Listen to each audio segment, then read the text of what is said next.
for 2018 Southern Ohio Copperheads.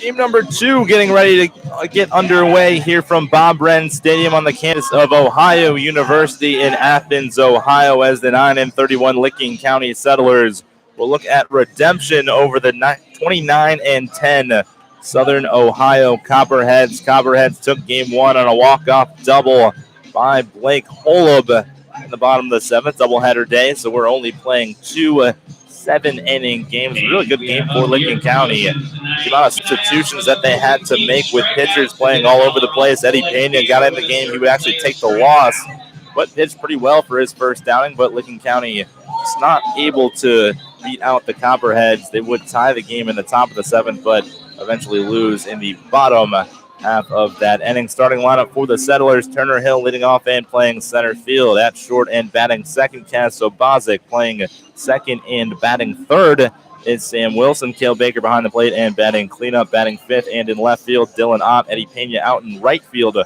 batting sixth. Batting seventh at third, Nathan Dill. John McCauley at first, batting eighth, and Jackson Kerb, the designated hitter, batting ninth. On the mound right now for the Southern Ohio Copperheads, it'll be Jack Libatori. Libatori making his 6th start of the season, a 2-1 record, 5.62 ERA in 24 innings pitched, 16 runs, 29 hits, 28 strikeouts, and 14 walks, as he will begin with the lefty Turner Hill. Turner playing in center field for the 2nd straight game. He started out there the first game. Not a lot of options for Licking County on the roster for both games, as guys' seasons are ending. They're heading back to their respective colleges, as Turner Hill fouls it over the backstop for strike 1. Turner was 1 for 4 with the game-tying RBI on the top of the 7th in game number 1 today. For that, he had a couple flyouts and groundouts. So he takes right down the middle for strike 2. No balls and 2 strikes to Turner Hill. He made a great play in center field, throwing out a runner at home on a 2-hopper into center, as he strikes out swinging to start off this game, as Libatori locked in early on. 3 pitches and 3 strikes of Turner Hill, as that'll bring up the shortstop, Kaz Sobozic.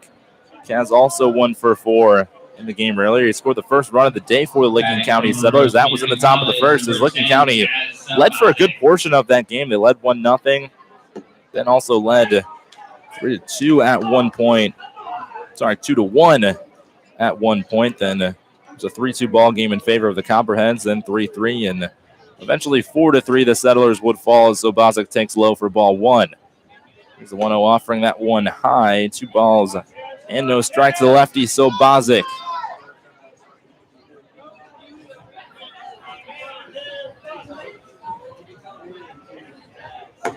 Pitch up and out. 3 straight balls to Sobozic now. After the leadoff strikeout to Turner Hill, Libator struggling to find the zone now against Sobozic. We'll see if he's taking all the way. He is, and that one called for a strike, as Sobozic thought that one missed inside. It looked a little bit inside from the vantage point up here in the press box, but Libator now bounces back. 3 balls and 1 strike. Libator rocks back and fires. That one's up high for ball number 4, so just 1 extra pitch to Sobozic, and he is aboard with a 1-out walk. Sam Wilson will now head to the batter's box now. Sam 1 for 3 in the first game today. 7 for his last 23. Had a big home run last night against the Richmond Jazz. Unfortunately, would not be enough, but Sam started that 1-run spurt in the first inning. Sobozic singled, then Wilson move him over to second, also with a single. First pitch to Sam Wilson, high and outside for ball 1. That was Sam's only hit on the day, so he would also ground out and fly out. Cale Baker in the on-deck circle, waiting to see what Wilson does. Here's the 1-0. That pitch catching the outside corner for strike 1. 1 ball and 1 strike for Libator. Libator, 6'1", 162-pound righty from Ohio University. So he plays his collegiate baseball right here in Athens, this being his home stadium. Gets the curveball over for strike two on Sam Wilson. 1 ball, 2 strikes, 1 out. Top of the first inning here in game number 2. Stands starting to get a little more packed here as there are fireworks tonight at Bob Wren Stadium. This might be the most crowded we've seen any stadium this season. 1-2 pitch in the dirt, gets away, so Bozic will scamper over to second base off the wild pitch. 2 balls and 2 strikes now to Sam Wilson, so Bozic in scoring position. It's another beautiful temperature-wise for a game, 76 degrees. A slight breeze, maybe 2-3 miles per hour, blown out towards right, although the flag out in right center field at a standstill. Sun starting to set behind the third base dugout. Fairly clear skies, a couple of clouds scattered here or there. Here's the 2-2 foul to the backstop as Wilson stays alive. Tell you what, for after starting the year with as much rain as we did, as much humidity, I want to say the past 2 or 3 weeks have been absolutely gorgeous for baseball games. Yeah, we might have had some rain here or there, but when we are playing, it's about mid-80s maybe. Later games get down into the low 80s, high 70s. There's nothing better for baseball in the summer here. 2-2 pitch, curveball just missing. So you hear the collective groans from the Copperhead faithful here at Bob Wren Stadium. Might be standing room only here in just a second. There's kids on top of the dugouts. There's people on the hills out beyond the first base dugout. All taking in a good baseball game as Wilson rips this one out of play to the left side, just missing people on the hill past the third base dugout. A bunch of kids go running after it. I'm sure one of them will come up with a souvenir. The whole herd of them going after that line drive by Sam Wilson. Count remains at 3 balls and 2 strikes with 1 out. So Bozic over on second base. Shadows starting to creep out onto the field. Payoff pitch from Libator. This one grounded to the shortstop. So Bozic going to go to third. Throw by Weisenseal to first base and in time to retire Sam Wilson. So Bozic going to third base on the ground out to the shortstop Weisenseal for out number 2. Cale Baker will be the batter now. Baker batting in the cleanup position for the second time here today. He was 0 for 2 with a walk and a run scored in game number 1. Copperhead's defense looks very similar to game number 1. Outfield actually has 2 new faces. It's Jack Longo, Ty Sunken, and Kyle Casserly from left to right. Around the infield, first to third, Holub, Zazzaro, Weisenseal, and Krim, as they will stay the same in the infield. First pitch to Cale Baker over for strike 1. Be Ty Alderman behind the dish for the Copperheads, replacing, I believe it was Nadu. No, it wasn't Nadu. It was Scott Combs. My mistake. Second pitch to Cale Baker, misses outside. 4-1, 1 ball and 1 strike. To the future Wabash Valley College product. He'll be teammates with Sam Wilson. I'm sure a lot of people are aware of that now, as that news has been out for about a week, as Baker high pop up into shallow center field. Might actually stay in the infield as the second baseman Zazzaro now in the outfield will make the catch. Settlers get a man aboard but aren't able to get him in as they are held scoreless. We will go to the bottom of the first. Trevor Nitzwicki on the mound. The proud sponsor of the Copperheads. Stop by 15 West Stimson for all your Copperheads, all your laundry and dry cleaning needs. Snyder, Fuller & Stroh is one of the premier financial and insurance firms in the region. If you have questions regarding your financial insurance or employee benefit package, please call Mark Snyder, Jim Fuller, or Dan Stroh at 740-594-8385. Visit them online at www.snyderfullerstroh.com. That is SNIDERFULLERSTROH.com. Sports fans, catch in-depth coverage and analysis of today's game and previews of future matchups in the next edition of the Athens Messenger, or log on to www.athensmessenger.com for additional photos, videos, breaking sports news, and more. And fans, don't forget to buy your Split the Pot ticket. We'll be drawing the winning ticket at the end of the 6th inning. Tonight's total is, I don't know if I'm reading this right. Let me put my glasses on here. Yes, tonight's total is $405.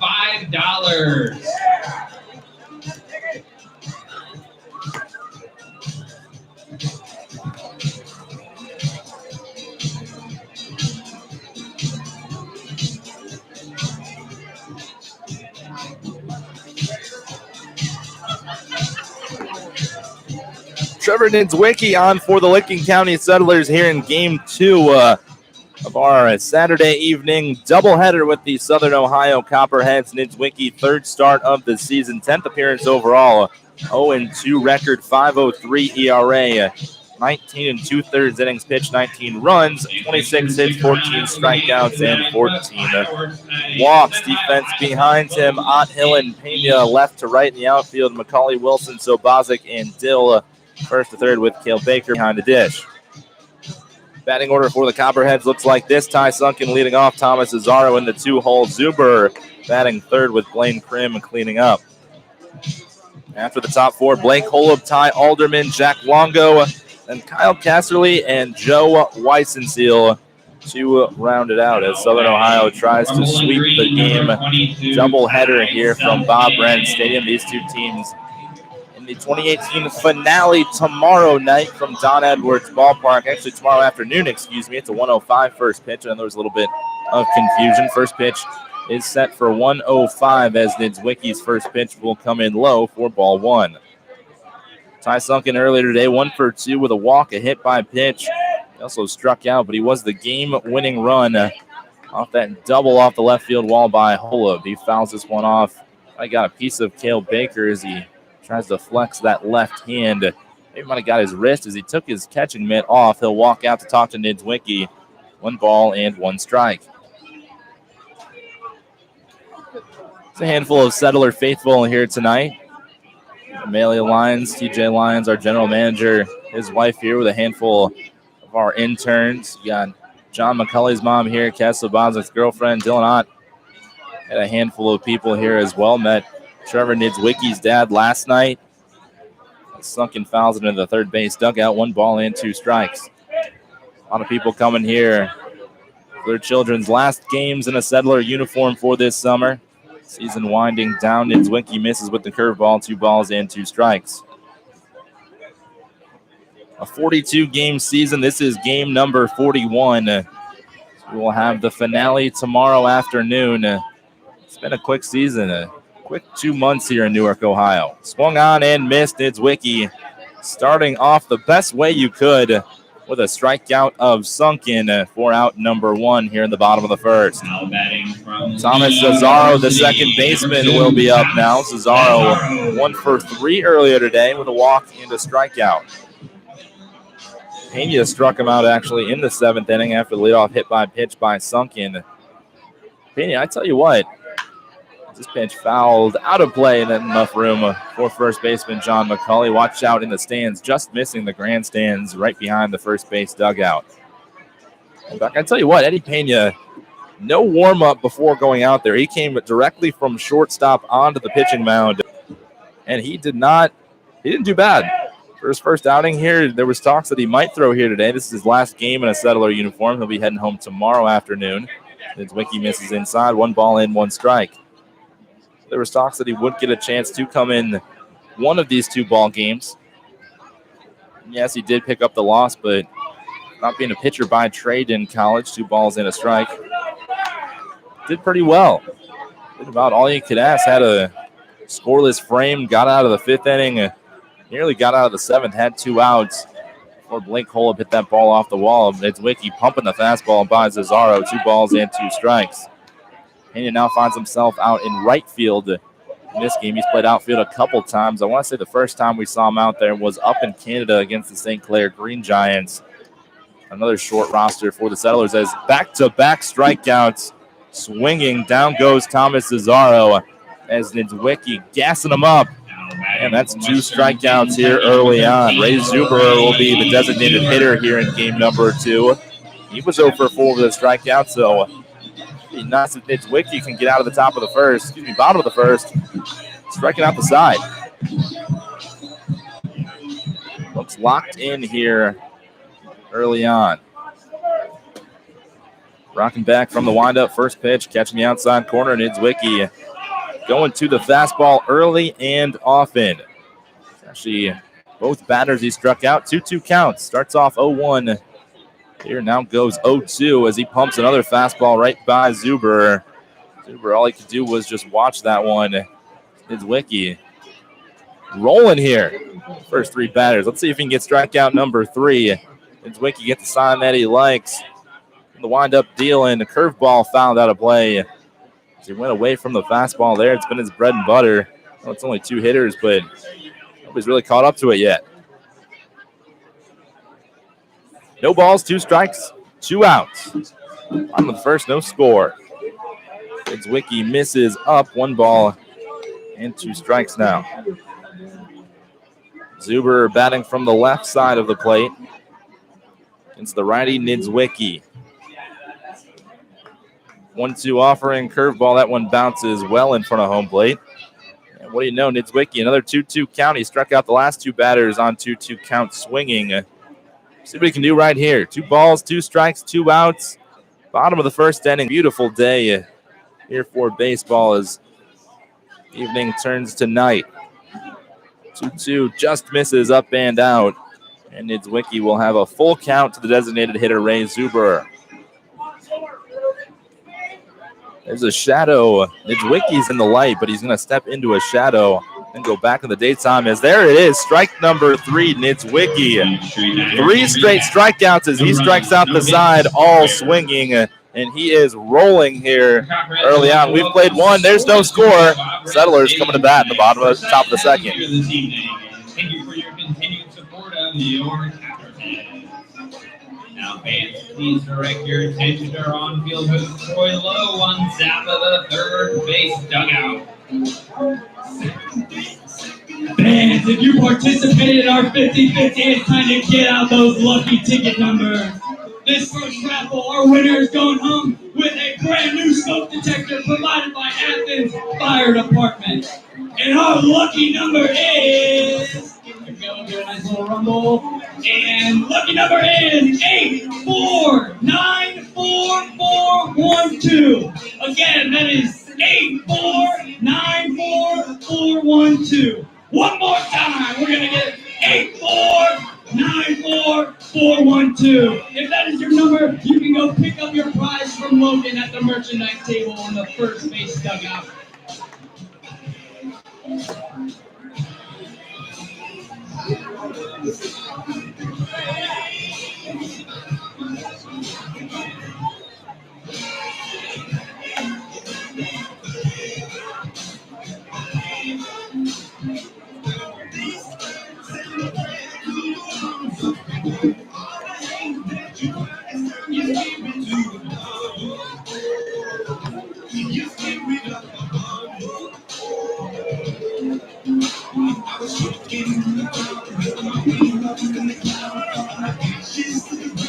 Ott Pena and Dill do up for the Licking County Settlers here in the top of the second. How about Trevor Niedzwiecki, first inning of work, striking out the side in Sunken, Zazzaro, and Zuberer.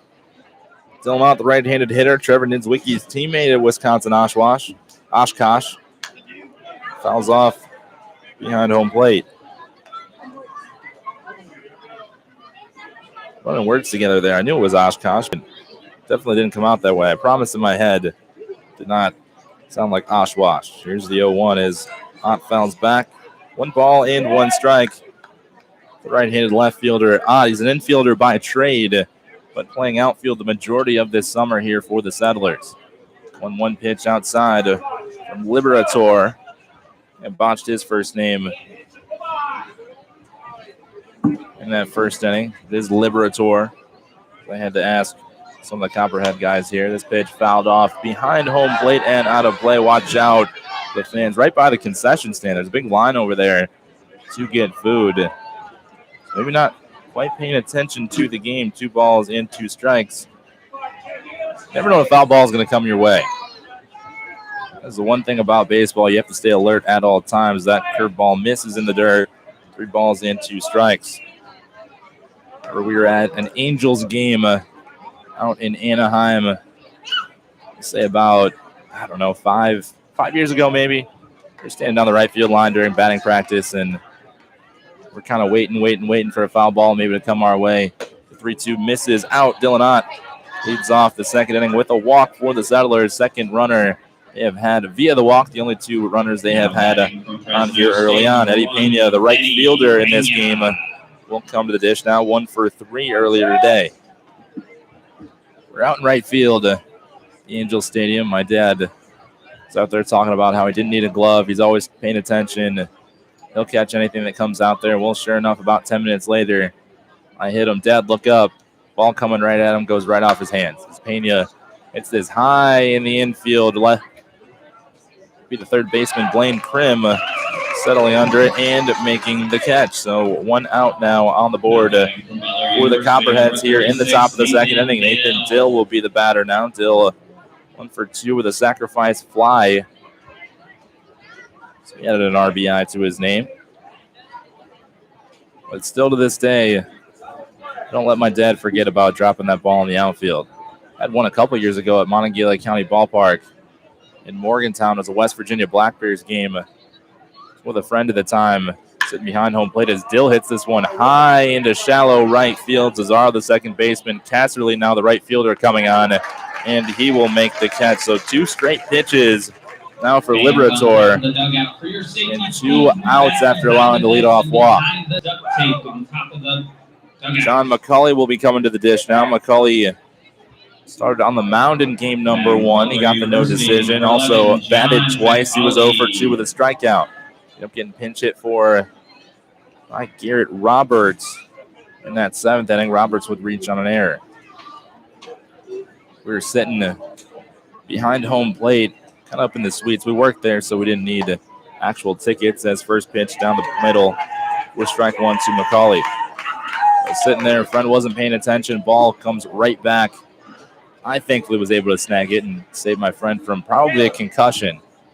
So, of course, I texted my dad immediately and told him about it as Ott took a step towards second base, but went back towards first. 1 ball in, 1 strike to the lefty McCulley. So, of course, you have that friendly rivalry with my dad. Not sure if he's listening right now, but I'm sure I'll get a text message here in a second if he did hear that one. Here's the 1-1. This one fouled behind the backstop. 1 ball and 2 strikes. 1 ball, 2 strikes, 2 outs. Dylan Ott over on first base. He led off this second inning with a walk. John McCulley at the dish. Jack Liberator on the mound. A lively bunch here from Bob Wren Stadium. A lot of chatter going on. Ott runs towards second. McCulley fouls it right back to the backstop, and Ott will have to head back towards first base. Coming into last game, Ott had a stolen base in the previous 2 games. Most of these guys have a green light. There aren't a lot of signs in summer ball. It's just kind of work on stuff, do what your strengths are, work on your weaknesses, and make yourself a better baseball player when you go back to school in the fall for workouts. Here's the 1-2 once again. This one lifted into shallow left field. Longo coming on now, and he will make the sliding catch. Had to wrap around the pole there, but he did come in and make the sliding catch. Was Longo. So after allowing the leadoff walk, Liberator buckles down and holds the Settlers scoreless. Once again, we'll go to the bottom of the second. Trevor Nitzwicki back on the mound. 0-0 is your score. She is celebrating 15 years of service to the Athens community. Like a good neighbor, State Farm is there. Now, fans, we have a special guest tonight. Please join us in singing Happy 94th Birthday to Ethel Pierce on the count of 3. 1, 2, 3.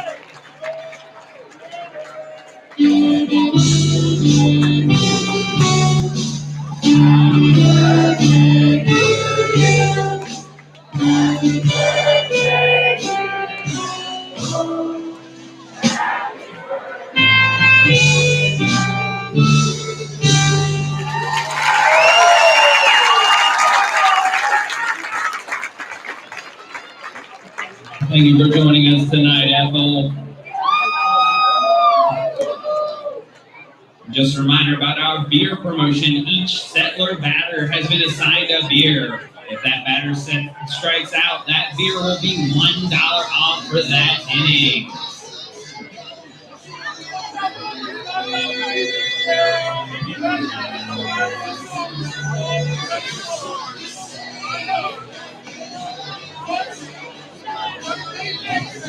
Trevor Nitzwicki ready to go for his 2nd inning of work here in his 3rd start of the season. Struck out the side in the 1st inning.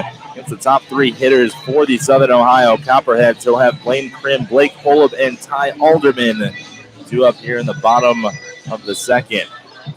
Copperhead fan Ethel was her first name, celebrating her 94th birthday here today at the stadium. Tell you what, if I make it to 94, look as young as she does, because she doesn't look a day over 70, I'd say. Here's the first pitch from Niedzwiecki. This one laced into the left center gap. This one might drop it. Will, as Ott will cut it off. He'll turn and fire to second base. Nobody covering, however. McCauley back in the play up. Ott, good play to cut that ball off in the left center gap, but Sam Wilson, the second baseman, was going out for a double cut, it appeared. I thought that was going to the wall, so Blaine Krim starts off where he left off in game number one. Had his only hit in the seventh inning. Now has a double here in the second. Blake Holub, the hero in game one. He hit a double off the left field wall to score Ty Sunken to win the game in the bottom of the seventh. Now comes up with another RBI chance. Blaine Krim on second base with nobody out. First pitch to Holub as Niedzwiecki blows the fastball right by him. That appeared to be the pitch that Niedzwiecki was going to more often than not in that first inning. So all of his strikeouts coming on fastballs swinging. Shadows starting to creep a little bit further onto the field. Niedzwiecki in the sun, but it is shaded all the way to home plate now. There's the 0-1. This one fouled over the press box. No balls and 2 strikes to count. Plenty of Copperhead fans here tonight as they await the fireworks show following the game today. They've been pretty lively here tonight as well. Definitely not a quiet evening here in Athens, Ohio. A lot of chatter coming from the stands onto the field. 0-2 pitch, curveball grounded up the middle. This one won't get through. Good diving play by Sam Wilson. Gets up, throw to first. Not in time. John McCauley able to pick it up and keep it in front of him. So Blake Holub will have a single in his first at-bat, and it's runners at the corners with nobody out for the Copperheads here in the bottom of the second.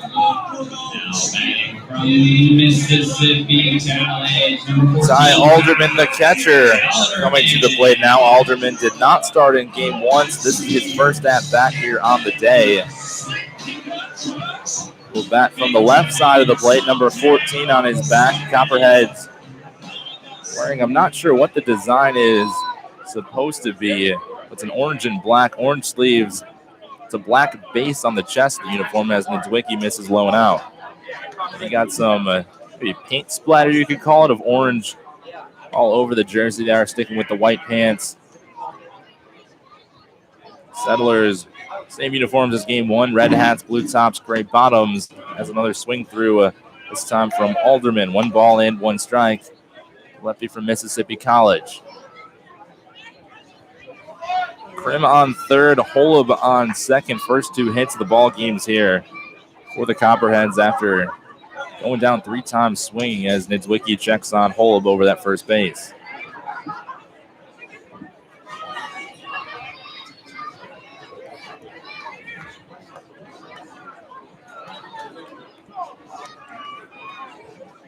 Respond Niedzwiecki outside, 2 balls and a strike. They announced during the break that each Settler batter was assigned a specific beer at the concession stand. So if that batter were to strike out, that specific beer they were assigned would be $1 for the rest of that inning. I'm sure the Copperhead fans maybe thought their players should be assigned that, as it's 2 balls and 2 strikes. If their players were assigned that in the first inning, 3 strikeouts, 3 different beers, you got a lot to choose from for $1. I know a lot of people aren't picky. If it's $1, it's $1. But man, 3 of them in the first inning. I'll give you some options there if you're balling on a budget. Time is called now. 2-2 pitch upcoming by Niedzwiecki. Bowden and Husky are the umpires once again for this game. Bowden behind the plate, Husky out on base pass. So just flip-flopping for game number 2 as we've grown accustomed to this season. Settlers no strangers. 2 doubleheaders played. This is our 4th doubleheader this year as Niedzwiecki misses outside with the fastball. 3 balls and 2 strikes to count. Trevor has yet to walk anybody here today in 5 batters that he's faced, this being the 6th. Has 3 strikeouts and now allowed 2 base hits to begin the bottom of the second. Payoff pitch from Niedzwicki lifted out of play.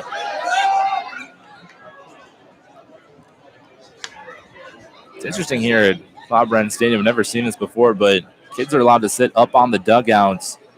There's a silver taped line kind of boxing them in and where to stand so they can sit behind the fence as to not get hit by a foul ball. But I don't think I've ever seen that before. It's pretty shunned, I would imagine, at most places when people come on the dugouts. This one hit hard at Wilson, the second baseman. He'll bobble it, go to second for one, over to first, not in time. So the Copperheads will score a run as Blaine Krim touches home. Ola will be out as Sam Wilson didn't quite field that one cleanly. Got the out at second base as Alderman will reach with an RBI fielder's choice. So Copperheads on the board here early on in the second. They take a 1-0 lead. Jack Longo will be the batter now. Longo also did not play in the first game. Alderman, Longo, and Casserly, 3 batters in a row, did not play game number 1 here today, so they will be getting their first at-bats of the ball game on the day, especially as Longo from the right side takes a fastball for a strike. Niedzwicki can get out of this inning, only giving up 1 run. That would be a win, I'm sure. First and third just a moment ago. Checks on the runner in Alderman over at first base. That last ground ball probably should have been a double play ball. Wilson just not able to field it cleanly. That ball was hit on a line right at him. 0-2 pitch now to Longo as he takes the curveball over for a strike. Got on the short hop, might have got it in the palm. Those short hop ones are as tough as any to field.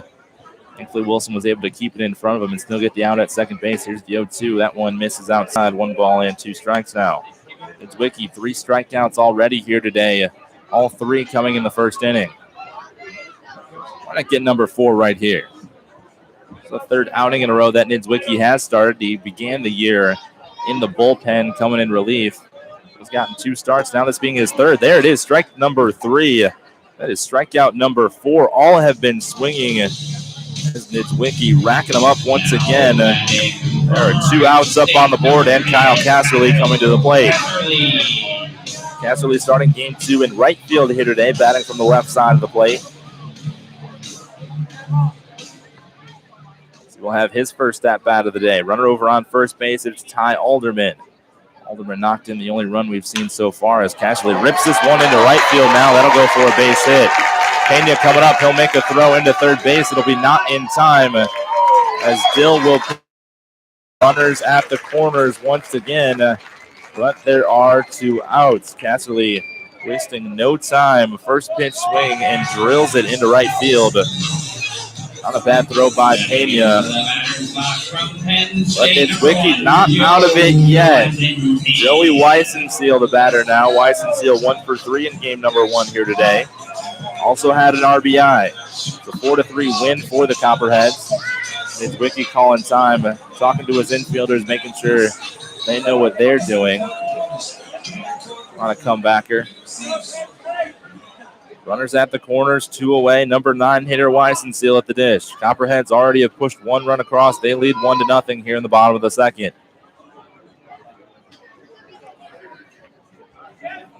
First pitch from Niedzwicki right down the middle for strike number 1. Niedzwicki 4 strikeouts here today.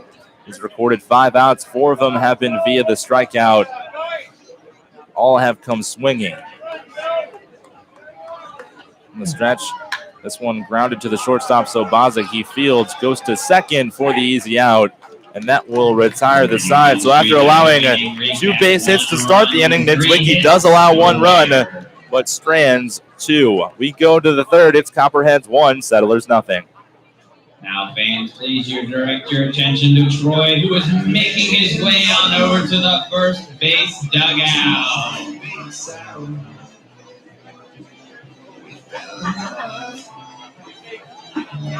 Fans, I'm back here with the 50-50 promotion, and guess what? We're giving away another smoke detector from Athens Fire Department. I got my girls today over here picking the lucky ticket, and let's see what we got. We're gonna be shot today. Here we go. Number is 84. 8494138. Again, that is 8494138. One last time, 8494138. You can go over and claim your prize to the Logan at the merchandise tab, located on the first base dugout.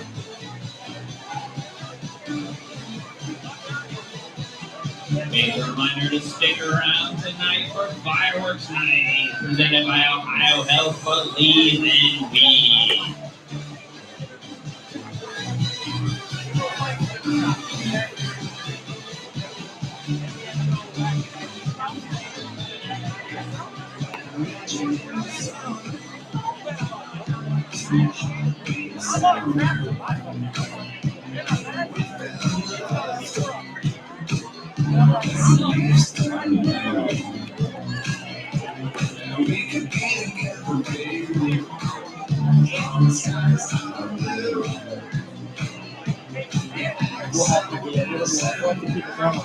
Yeah, I know.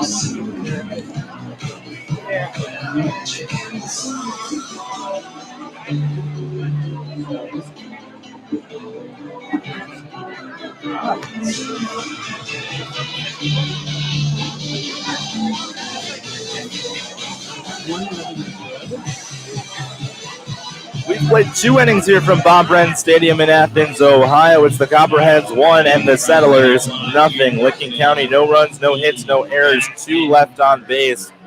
Copperheads 1 run on 2 hits. Actually, 3 hits, no errors, and 2 left on base. Jackson Curb to lead it off for the Licking County Settlers, and he takes a strike from starting pitcher Jack Libator.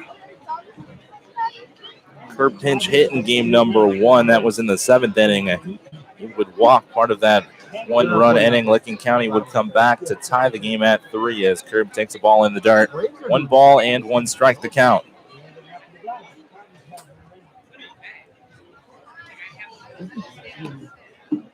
Curb takes inside, but is called a strike by our home plate umpire, Andrew Bowden.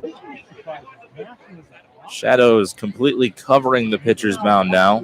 They were kind of scattered in between the rubber and home plate now, all covered. I would imagine a couple buildings behind us. 1-2 pitch, high chopper right down the third base line. This is going to go as a base hit for Jackson Curb. He couldn't place it any more perfect. It was a high chopper, but just kind of stuck right in between home plate and third base. No play for Libator or Krim, the third baseman. So Licking County finally with its first hit of the ball game here in the top of the 3rd inning. It's a leadoff single by Jackson Curb. It's not about how far you hit it, it's just about where you hit it, and Curb proved that right there. That'll bring the top of the order in Turner Hill. Hill 0 for 1 on the day with a strikeout. That was in the 1st inning. To start off this ball game, it was a 1-2-3. Strikes you're out to Turner Hill. He looks to bounce back. Only had 1 hit in game number 1 as he takes low for a ball. Turner's always a guy that's going to find himself on base. Came up in the clutch, too, in that 7th inning as he would single home the game-tying run at that point. Squares to bunt now down the third base line. Krim coming in, fielding it, throwing to first base, and it will be in time. Good bunt by Turner Hill. Even better play by Blaine Krim as he just throw across his body to get the speedy Turner Hill, but able to move Jackson Curb over. Now the tying run stands at second base with Kaz Sobozic. Sobozic walked in his first at-bat, made it to third base, but would be retired. Settlers have had a man aboard in each of the 3 innings thus far. Obviously not done yet with the 3rd, but have stranded the first 2. Didn't see a lot of base runners in game number 1 for either team, and Sobozic started off with a strike. Settlers left 5 men aboard, and Copperheads left 6 aboard. Granted, we only played 7 innings in that game, as this is a doubleheader. Sobozic sticks his bat out and flips it out of play down the left side. No balls and 2 strikes to count. 0-2 count, 1 out, Curb on second base. At the top of the 3rd inning, Copperheads lead the Licking County Settlers 1-0.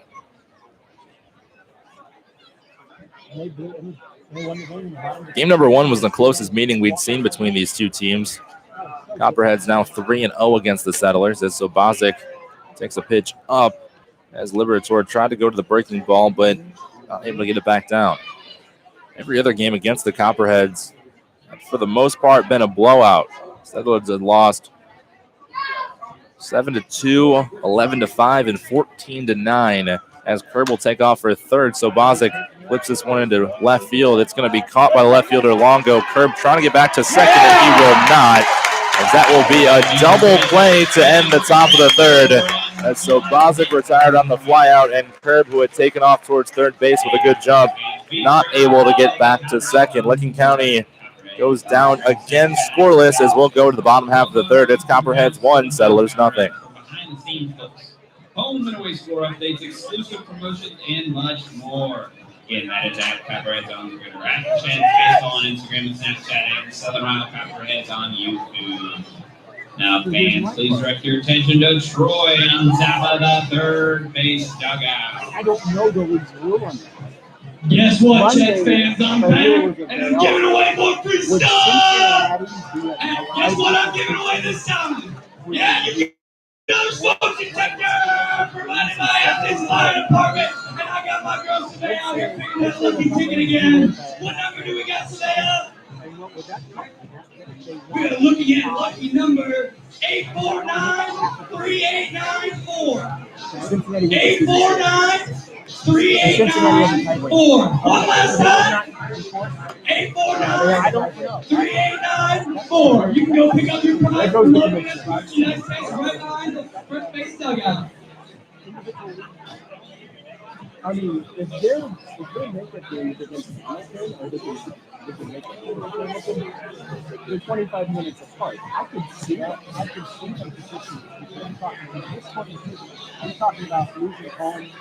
They want to see a game home game of that crowd, you know?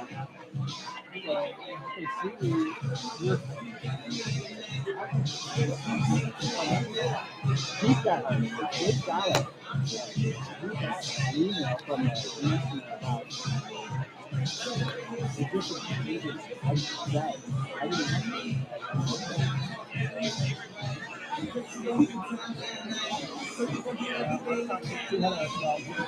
Top of the order for the Copperheads here in the bottom of the third inning. Sunken, Cesaro, and Zuber are all three strikeout victims as Trevor Nitzwicki began this game striking out the side. He has 4 total, but his Settler Ball Club down 1-0 here. First pitch to Sunken, fouled back and out of play. Last 2 games of the season. One here in Athens, one back at home tomorrow. This pitch grounded left side down the third baseline, but foul. No balls and 2 strikes to tie Sunken. Game 41 tonight, game 42 tomorrow as we finish off this Great Lakes Summer Collegiate League 2018 campaign. Probably hasn't gone the Settlers' way this season, a 9-31 record. But summer ball not always about wins and losses as Nitzwicki misses outside. Or so for the guys just working on stuff, going back to school, better ball players, more experience maybe for some guys. Didn't get a whole lot of reps in the first season as Nitzwicki gets Sunken on the strikeout once again. We had to check and make sure Baker hung on to it, and he did. That's strikeout number 5 for Trevor Nitzwicki as he is rolling here, gets Sunken swinging for the second time. None of the strikeouts have been looking. They've all been swinging. Copperheads just not able to get the bat head on the ball. Thomas Cesaro up. He was a strikeout victim in his first at-bat. He's 0 for 1. Go back, these guys to build a lot of friendships here. I'd say the majority of them hang out every day, even after late games, too. Since Wiki starts, Cesaro off the fastball for a strike. Try to hang out with him as much as I can, get to know him to the best of my abilities, but sometimes I feel like the older statesman is this one laced into left field on the ground, and Cesaro is aboard with a 1-out single. Ott picks it up and fires it back into the infield as Cesaro heads back to first base. 4th hit of the day for the Copperheads. They tried to extend their 1-0 lead. Ray Zuber will be the batter now. Zuber also a strikeout victim in his first at-bat. He's also 0 for 1. Zuber. Those guys getting to go back to the respective universities here about the next week or so. That always makes me feel old. I know I'm going to grad school here also in a couple days too. I start August 1st. Graduating from WVU as Niedzwiecki misses low for ball one.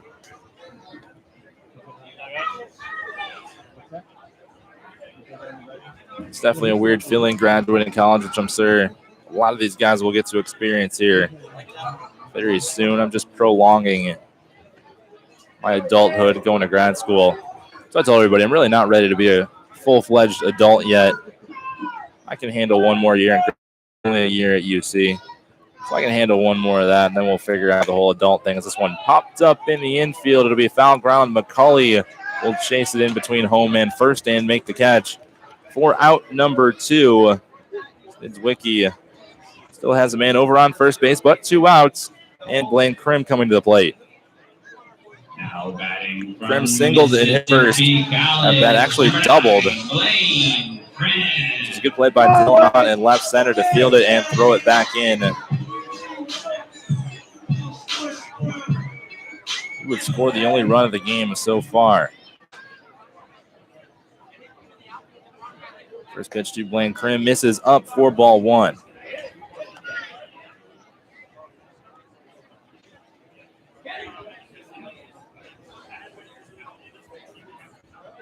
One ball, no strikes, 2 outs.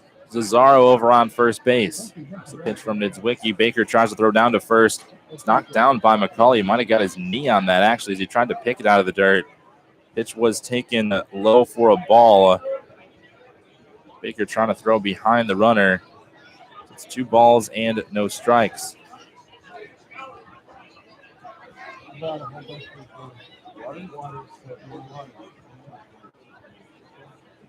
2-0 pitch fouled to the backstop. 2 balls and 1 strike the count. It's always fun for the guys, too, getting to meet people they don't necessarily get to meet during the season. Yeah, to run into a guy or two that you played during the year, but most of these guys from all over the place, JUCO, D1, D2, D3, NAIA, all coming together on one team. You got a lot of guys that have different baseball experience, baseball knowledge, play at different levels. In the summertime, that's when you get to meet some guys you might have never thought you'd be friends with, maybe some guys that you'll see during the year that you didn't know beforehand. As this pitch hit high and deep into center field, Turner Hill at the warning track. He will stop short of the wall and make the catch as Blaine Krim goes deep to center field, but not deep enough. Niedzwiecki frame. We've played 3. It's Copperheads 1, Settlers nothing.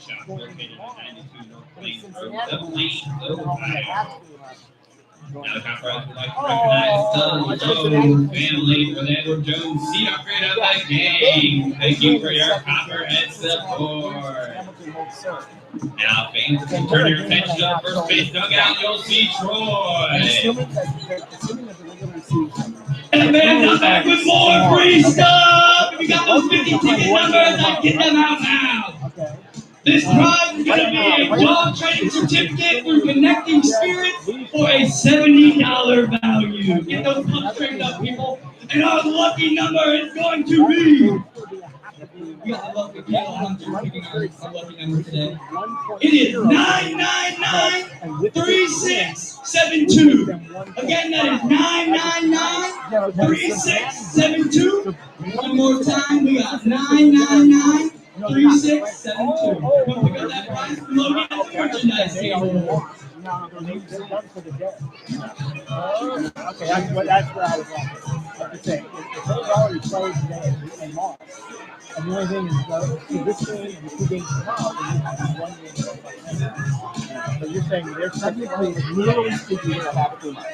Because Cincinnati, as you get very second, it is very second. And this would put them 1.5 games up. They're 1.5 games right to the very second they're half game up. The half team is playing right now. Also, they still have to hope to lose it tonight. So yeah, sweep with the double-headed, coupled with the Cincinnati Power. You said that they already played somebody they're losing. They're losing Hamilton has the whole set.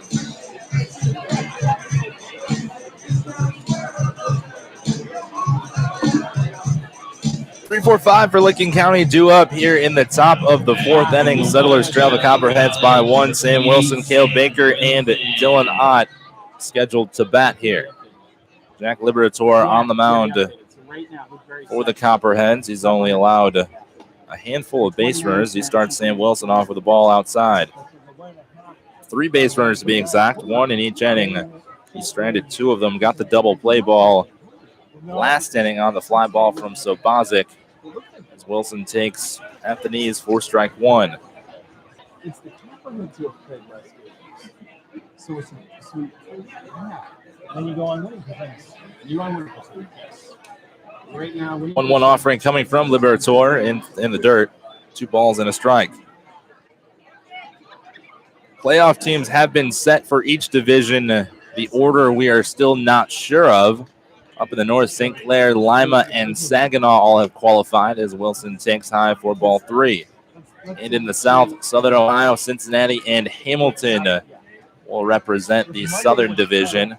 Copperheads and Steam currently in a battle for first place as Wilson hits it hard on the ground to Weisenseal. Weisenseal with the backhand to first, scooped out by Holub, and they will retire Wilson for the second time today. Wilson has gone to short twice on the ground and has been retired both times. That'll bring Cale Baker to the plate. Baker popped up to the second baseman, Cesaro, in his first at-bat in the first inning. Now batting for the University of Cincinnati. Southern Ohio and battling out for first place. Hamilton locked into the 3 spot. They will play whoever the second place finisher is in a 1-game elimination game on Tuesday, the 31st. St. Clair, Lima, and Saginaw all within 2 games of each other. As Saginaw, I believe, will probably get that the first spot, and Lima and Saginaw battling for 2 and 3. St. Clair getting the first spot. Baker hits this one high into center field. Doesn't have enough. As the center fielder sunk in, will play in front of the warning track and make the catch.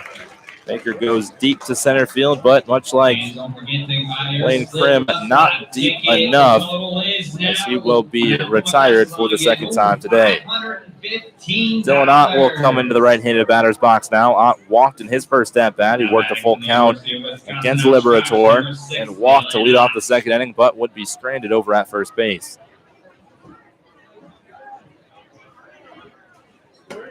He looks at a fastball right down Broadway for strike number 1. Ott from Helensville, Wisconsin. He goes to Wisconsin Oshkosh with Trevor Nidzwicki. There, I said it right this time. Oshkosh. Curveball outside, 1 ball and 1 strike. Oshwash, I think that's what I said last time. Oshkosh. Worked with a guy up in Oshkosh last year when I was with Green Bay Bullfrogs. He was a cross-country guy. As Ott inside outs it to right field and drops for his first base hit here in game number 2. He had a hit earlier today, so 2 hits on the day in 2 games so far for the will-be senior Dylan Ott. They'll bring shortstop turned pitcher turned right fielder Eddie Pena up now. Pena popped up to the third baseman in the second inning. He's looking for another hit here today. He had a hit in game number 1. That came in the 4th inning. How about another one here in the 4th inning? Pitch inside for ball 1. Ott tried to steal a base last time he was up. I want to say it was McCauley fouled one back, and Ott had to return to first base. So we'll keep an eye on Dylan Ott, see if he tries to swipe second here again. Takes a big jump. Not going, however, as the pitch low for ball 2. Ott took a couple hard steps towards second base, maybe a hop or 2 as well, but went back to first base. We'll see if they try to check on him over at first. 2 balls, no strikes, and 2 outs. Settlers trail by 1. This pitch hit hard to the left field, but right at the left fielder Longo, as Pena put a good piece on it, but Settlers will strand the 3rd runner of the ball game as another 0 put up by starting pitcher Jack Liberator. Copperheads coming to bat here in the bottom of the 4th. They lead 1-0. Program for 20% off your next visit. Copperheads would like to thank Wendy's for their support of the team and players. If you're hungry, stop into Wendy's located off of Richland Avenue and East State Street. Check the back of your ticket stub for a free small frosty with any purchase. Cat's Eye has 12 Court Street. Features a great selection of craft beers on tap and in the bottle 365 days a year. Cat's Eye is a proud supporter of the Southern Ohio Copperheads and all of our University athletics. Cat's Eye, your home away from home. Open 7 days a week.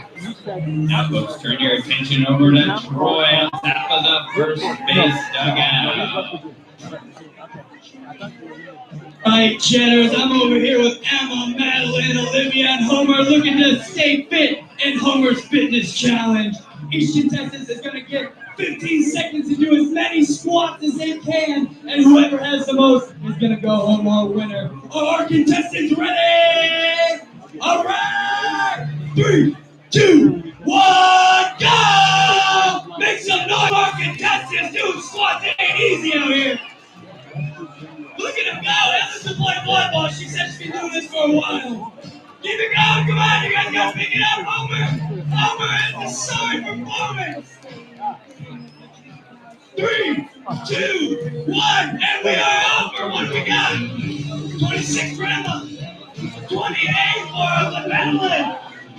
27 for Olivia and Homer! Homer didn't win. And Madeline is going home our winner! You heard that scream. She's excited. Make some noise! Up to bat from St. Edward, 25 for the late Hollow. 5, 6, and 7 for the Southern Ohio Copperheads to face starting pitcher Trevor Niedzwiecki. It'll be Holub, Alderman, and Longo due up for the Copperheads as they lead the Settlers 1-0. First pitch from Niedzwiecki. Curveball misses low, 4-1.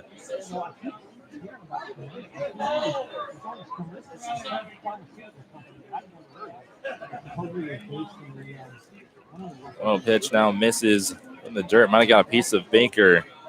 As Andrew Bowdner, home plate umpire, trying to give him a couple seconds to shake it off, but Baker all right behind the plate. 2 balls and no strikes to the righty Holub. He was the hero in game number 1. He has a hit already here today. This one laced to the left side, through past the diving Sobazic. 2 for 2 now on the day for Blake Holub. Seeing having himself a game, having himself a day. 3 for 5 here today in 2 games. He now singles for the second consecutive time. Ty Alderman, the catcher, will be up to bat now. Alderman hit into a fielder's choice, but it scored Blaine Krim from third base. He has the only RBI here today. So he comes up with nobody out, a runner on first base, still 1-0.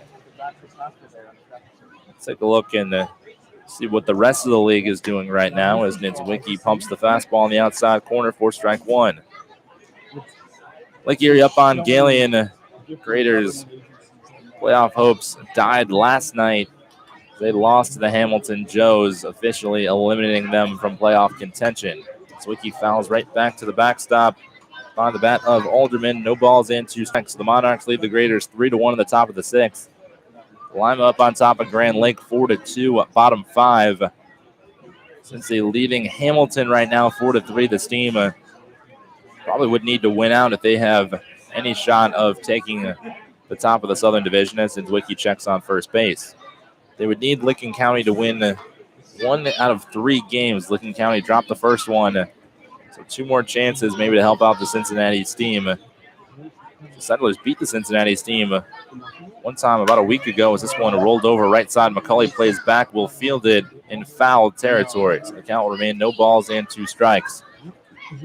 Settlers really decided what the playoff position could be with that win over Cincy. He also dropped one to Xenia too, which I'm sure they might look back at and wish they had back. They lead the Joes 4-3, top 4. Muskegon up 4-0 on Irish Hills in the top of the 5th. Xenia and Richmond scoreless bottom 6. That is the rest of the scores for the league right now. That one fouled off the speaker, I think it sounded like. And out of play. Count still no balls and 2 strikes. In-game host here. I hope he drinks a lot of hot tea when he goes home and in the morning, because the amount of strain voice. It starts hurting my voice. I'll do 2 baseball games here. I'll go home with a sore throat. Wake up a little scratchy in the morning as Niedzwiecki strikeout looking. First one here today looking. That'll be strikeout number 6 on the day. As he gets Ty Alderman, the backwards K. Jack Longo, another strikeout victim coming to the plate now. Niedzwiecki has struck out all but 5 batters. Almost half the lineup he struck out here. Big out number 1. Jack Longo will come to the plate. He takes low for a ball. Holub over on first base, 1 out. Here in the bottom of the 4th. Licking County trying to split this doubleheader. Settlers have not had a 2-game winning streak yet this season. If they can win 1 here tonight and 1 tomorrow, that'd be a way to end it, wouldn't it? As Longo fouls the backstop, 1 ball and 1 strike. At this point, I think Licking County would be content with winning 10 games, getting up to double digits, but it'd be a special way to end it if you could win 2 straight games against the number 1 team in the league. 2-1 the count now to Longo. You beat what was already the first place team in the league in Cincy. At the time, they were number 1. Also ranked number 18 in the country for summer ball. Copperheads were not in those rankings, which I'm kind of surprised with because Southern Ohio and Cincinnati pretty much the same record as this one fouled to the backstop by Longo. 2 balls and 2 strikes. 4 out of the top 5 of those teams that were ranked coming from the Cape Cod League. No surprise to anybody who follows college baseball. The Cape Cod League usually having some of the best young talent in NCAA baseball. But Southern Ohio not in those top 25 rankings. Here's the 2-2. Curveball misses up. It'll be a full count now to Jack Longo. The 3rd full count that Niedzwiecki has faced here today. Got a strikeout and a fielder's choice on the other 2. We'll see what he does right here. Double play ball would be big. 3 balls, 2 strikes, 1 out, bottom 4. Copperheads lead by 1. Here's the payoff pitch. This one right back up the middle. Wilson will flip to Sobozic for 1. The relay throw to first, not in time. Ball came out of McCauley's glove, but it would not have mattered. Wilson, not sure if he maybe had a tough time getting it out of his glove, but the throw to Sobozic, or the flip rather, was a little bit high. Sobozic had to pull it down to throw it over to first base, but nonetheless, Settlers still get out number 2. So 2 outs now for the left-handed batter and Kyle Casserly. Casserly singled in the first pitch he saw in the 2nd inning.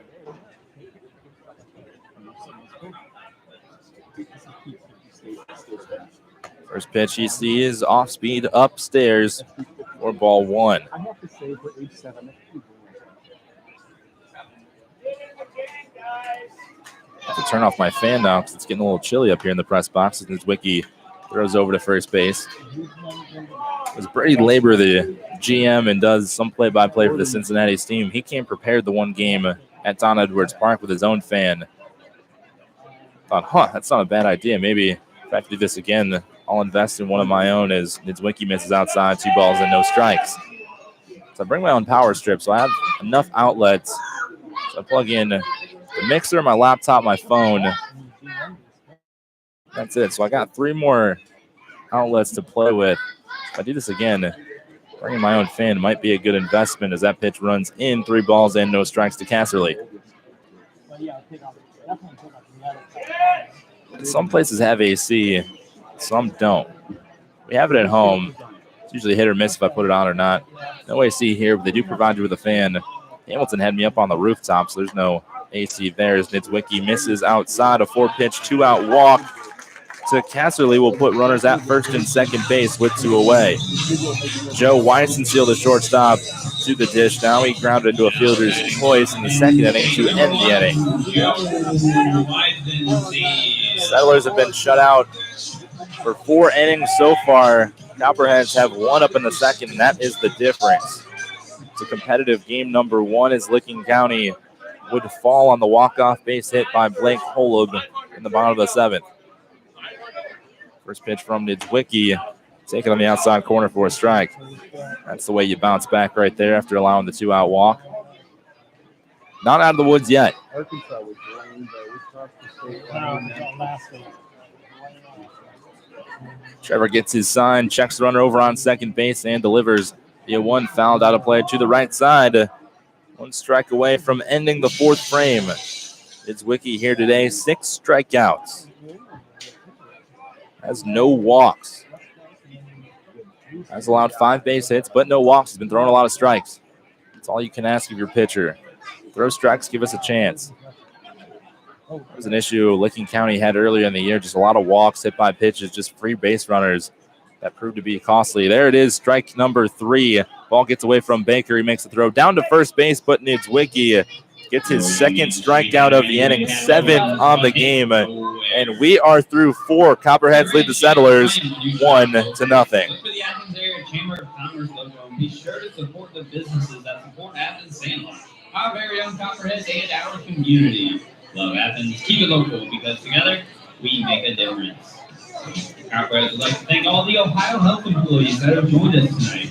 Ohio Health of Glenn's Hospital has been providing healthcare services to the residents of Southeast Ohio since 1921. Ohio Health of Glenn's Hospital's diverse medical staff includes specialists offering a wide range of surgical procedures, treatments, and therapy.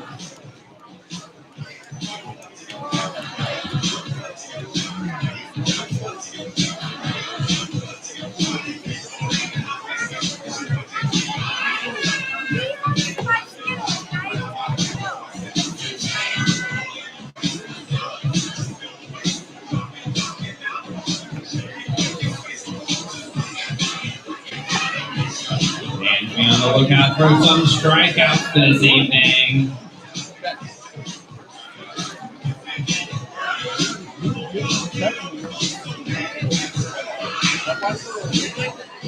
Right now. You guys save for me after you go? I'll drink it more. I appreciate it.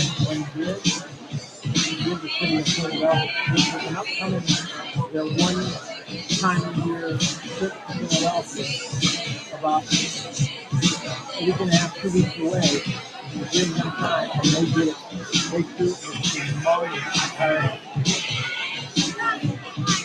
honorary retirement party. They were actually Now batting from Butler University, number 36, Nathan Hill. Dill, McCauley, and Curb do up for the Licking County Settlers here in the top of the 5th inning. Licking County shut out so far. No runs, 2 hits, no errors, and 3 left on base. Dill so far today, 1 at bat. He only saw 1 pitch. He popped up into right field. So he takes ball outside for ball 1. Copperheads, on the other hand, 1 run on 5 hits, no errors, and 5 left on base as this pitch runs low. 2 balls and no strikes to the big righty Nathan Dill. Still waiting for Dill to get a real hold of one. Doesn't have any home runs yet on the season. He has a game and a half left as he takes a strike. 2-1 the count. He's put quite a few out during batting practice. He'll show his power then. Just hasn't quite connected on one yet this season. 3 balls and a strike now as that one runs low.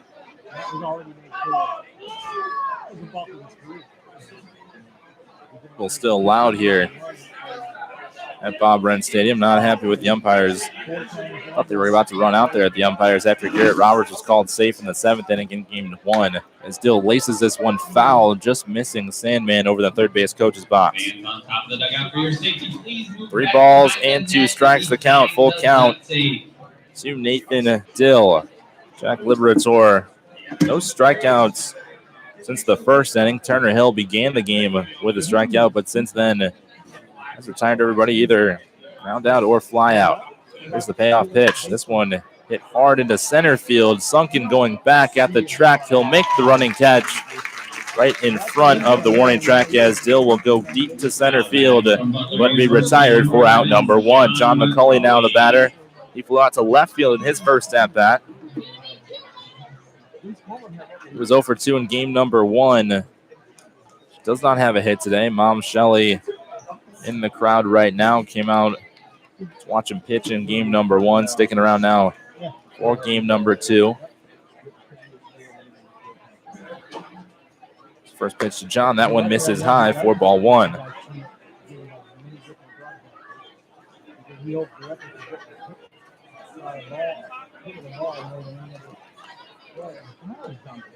Pitch from Liberatore in the dirt now. 2 balls and no strikes. So we're about dusk right now. Sun has set, I'd say, about all the way. Lights are turned on here. Guys, McCulley fouls it right to the backstop. Almost got over. I don't know, that might have been able to come to the press box if it's a weird enough hop, but that was not the one that would have done it. 2 balls and 1 strike to count to the lefty McCulley. John, a left-handed batter, a right-handed thrower. Talked about that yesterday because that's what I was when I played. Pitch runs inside, 3 balls and a strike now. There's a lot of perks with being a lefty batter. You're a little bit closer to first base. That extra step and a half, you can push one down the third base line and get going a little bit early as McCulley swings through. Another full count coming for starting pitcher Jack Liberatore. Lefty batters maybe a little more uncommon, but it's still well represented as that pitch misses out. Ball number 4 as McCulley will work the 1-out walk. Third walk given up today by Liberatore. He has allowed at least 1 base runner in each of the 5 innings so far. Settlers just can't quite get somebody all the way home. And so Bozic make it to third base in the first inning. But other than that, nobody has come within 90 feet. Jackson Kerb will be the batter now. He singled in his first at-bat. It was a high chopper that just kind of died in the infield. Blaine Krim tried to come in, but a perfectly placed ball by Jackson Kerb. He has his 4th hit of the season. Limited action this year for the Belmont Bruin. Trying to make the most of it here late as he takes a pitch way inside. Nearly hit him for ball 1. Jackson going with no batting gloves with the wood bat. One of the very few guys that will have no batting gloves. Most guys opting for it now as he takes inside once again for ball 2. It's always cool to see guys with their wood bats, just kind of how they tape it up. If they go batting gloves, if they go pine tar, there's just so many different ways as opposed to the aluminum ones. I know a lot of guys do go with pine tar as Kerb swings through. A little better grip with the metal bats because they come pre-taped, obviously. Don't have to do as much to ensure it stays in your hands. You see a lot more balls and bats flying with the wood bats. 2-1 pitch. That one swung on and missed on the inside corner. 2 balls and 2 strikes now. As the Copperhead faithful looking for their $1 beer. Not sure what beer Jackson Kerb got assigned, but that's a promotion here tonight. Here's the 2-2. Fouled back to the backstop as Kerb stays alive. Kerb's got a little bit of a crisscross pattern on his bat. I don't know if everybody has the same bat that they started the year with. We've seen a lot of broken bats this season. Guys sharing bats. Some guys have brought their own. As Kerb goes down swinging to the pleasure of the Copperhead crowd, and there are 2 outs now in the top of the 5th. Check out looking at the beer stand for some ice cold Yingling. And there's your answer. It was Yingling that was the beer assigned to Jackson Kerb. As Turner Hill will be the leadoff batter now. Hill 0 for 2 today. A strikeout and a ground out. He was 0 for 3 in game number 1 before his game-tying single in the 7th inning, so he came on late and in the clutch, and he takes outside for ball 1. Turner is always going to find his way on base somehow, at least once in a ball game. More times than not, he'll find his way on multiple times and then wreak havoc on the base pass. He's one of the best base stealers on this Settler roster. 2 balls and no strikes now. 2 balls, no strikes, 2 outs, top 5. Copperheads lead 1-0. 2-0 pitch runs in, 3 balls and no strikes. Turner has the most walks on the team this season. So get another walk right here.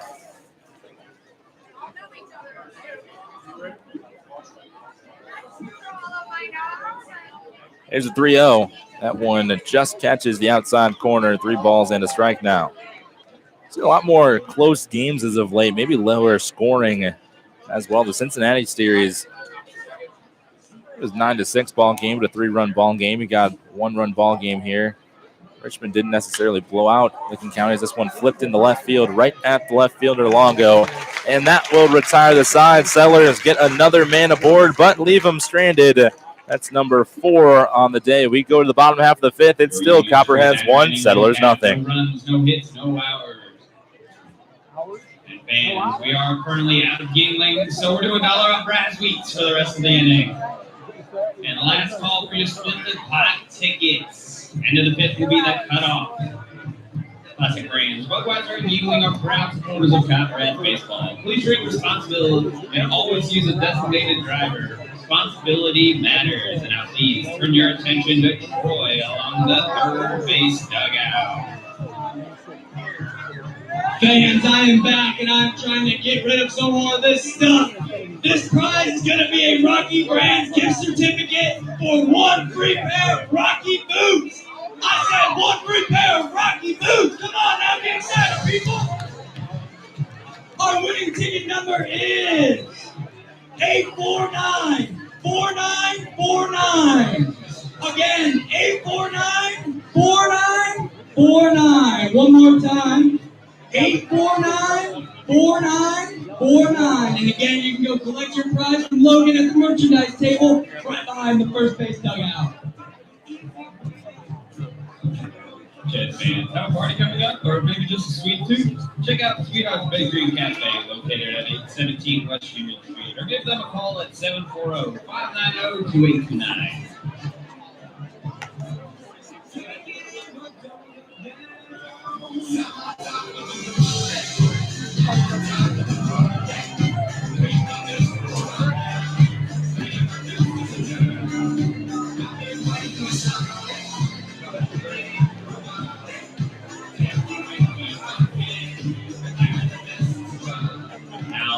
For the Settlers from Baldwin Wallace College, number 38, Spencer Bird.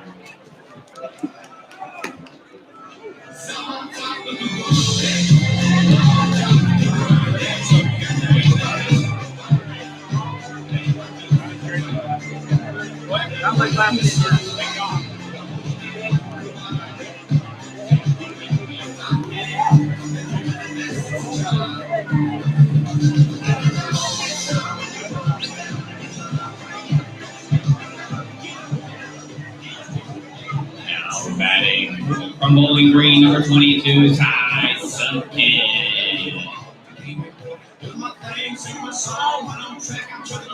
New pitcher on the mound for the Settlers. It'll be the big lefty, 6'3", 230 to be exact, in Spencer Berg. We saw Berg last night against the Richmond Jazz, went 3 innings, 2 runs, 2 earned, 2 hits and 2 walks with a strikeout mixed in. Berg owns a 2-2 record. Talk about twos all over the place. A 2-2 record, 9.12 ERA. This will be his 14th appearance.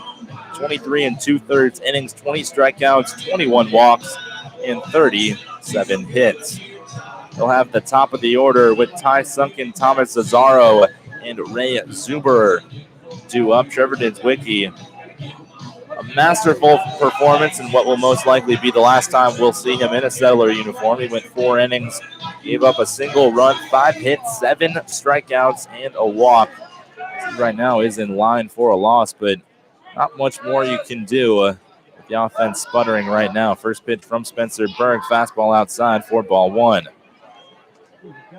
Sure, Ty Sunkin very happy to see Trevor Niedzwiecki exit this ball game. Sunkin was a strikeout victim twice, both times swinging. As he taps this one right back to Berg. He'll have to come off towards the first base side, spin and throw to first base, and it will be barely in time as Berg almost airmailed that over the head of McCauley.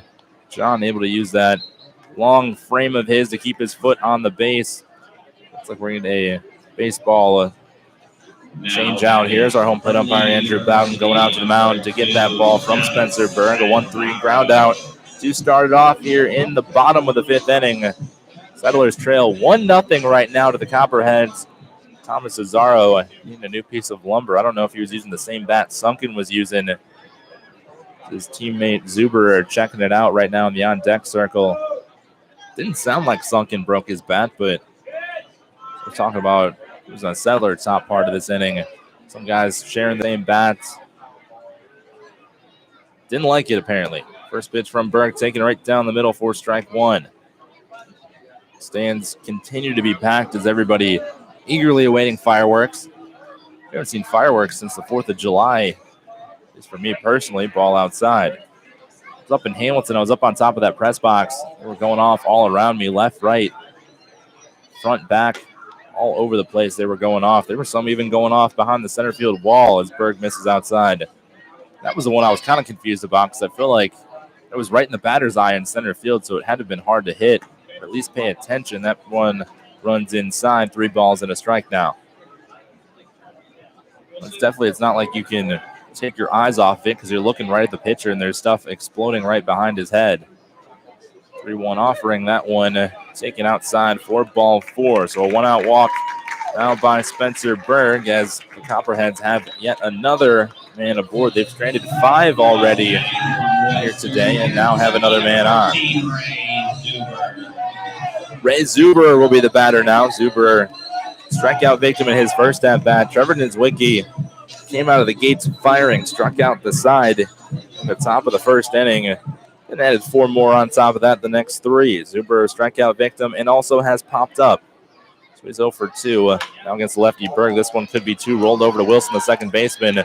Slowly hit, however, and he'll go to first for the sure out. Cesaro moves over to second base on the 4-3 ground out by Zuber, and Berg bounces back after the 1-out walk with a ground out on pitch number 1. This will bring up Blaine Krim, the leading hitter in the Great Lakes Summer Collegiate League.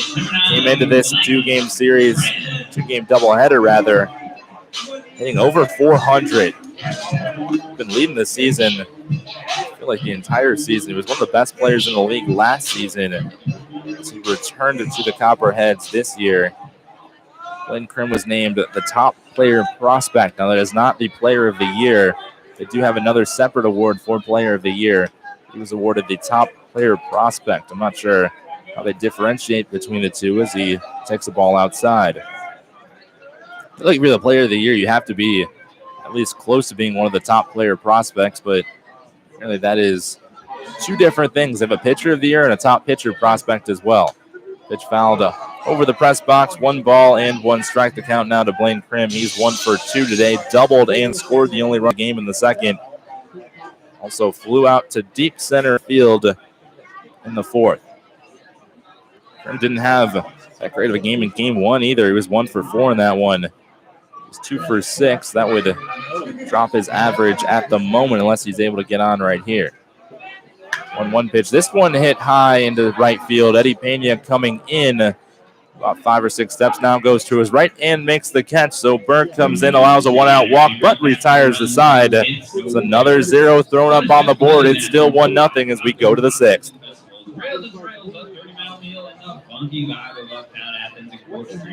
Ohio's most eccentric half mile. The best road trip starts at Athens.com. The region's most comprehensive site with maps, shopping and dining directories, and events calendars. Visit Athens.com and start planning your next adventure. All right, fans, it's now time to announce our Fan of the Year. Please direct your attention to Troy in the bomb hold section. Fans, the moment that we've been waiting all season long for. I'm up in the bottom home sections looking to announce this year's Fan of the Year for the 2018 season. After multiple deserving nominations through our social media, this year's winner of Copperheads Fan of the Year is Gregor Sherrill and Apple Beer! Make some noise, Copperheads fans! Come on, you can be louder than that! So let's get a round of applause for Ethel and Gregor. Thank you to Ethel and Gregor for all their continued support all season long. You guys deserved it.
Now on the mound for your Southern Ohio will make a call to the bullpen here in the top of the sixth inning. It'll be Austin Weaver on the mound, the 6', 205 right-hander from St. Edward's University, hails from Georgetown, Texas. So Jack Liberatore removed from this ball game. He went 5 innings, no runs, 2 hits, 2 strikeouts, and 3 walks. So we can Bozic to start it off for the Settlers, and he begins with a strike on the outside corner. So Bozic 0 for 1 today. He walked in the first inning, but flew out to left in the third as he hits this one right back up the middle, and it will get through for a base hit. So Bozic is aboard with a leadoff single as the ball is tossed back into the infield by Sunken, the center fielder. So Bozic's first hit in this ball game, second on the day, and the tying run once again is aboard for Licking County. They have had a man aboard in each of the innings thus far. They haven't been able to get anybody really past second base. Had one guy, it was Bozic in the first inning, make it to third, but that has been the only time. Sam Wilson, the batter now. Wilson 0 for 2 today. He's grounded out to Weissenseal at short twice. He was 1 for 3 in game number 1. Best hitter on the Licking County roster as he takes a ball, throwing the dirt and outside. Wilson and Bozic were able to score a run in the first inning of game 1 today after back-to-back singles. This one flipped into right field and caught by the second baseman, Cesaro. Wilson hitting that one off the end of the bat. He stares at his lumber as he walks back into the dugout. Not sure if he broke his bat on that one, but he goes down for the third time today as that'll bring Cale Baker to the dish. How about a home run right here, Cale? That would be a good time to send one deep into the night sky here. Hit with 2-run home run last night late in the ball game. Would not be enough. Him and Sam Wilson both hit home runs, not back-to-back, 2 separate innings. It'd be nice right here if he could put one out. First pitch low for ball 1. Cale popped up in the first inning and flew out to deep center in the fourth. So as I said, if he gets a hold of one, he leads the team with 7 this year. Fastball runs inside. Weaver seems like he's got a little more zip on his fastball than maybe Liberatore. So if Cale can put the barrel on this one, it could go a long way.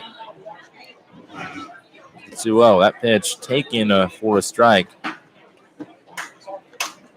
We always talk about pitchers are going to fuel a lot of the pop for hitters. Yes, you got to have quick hands and quick hips, but if you time a guy upright as Cale fouls out a play to the right side, pitcher's going to provide most of the power for you.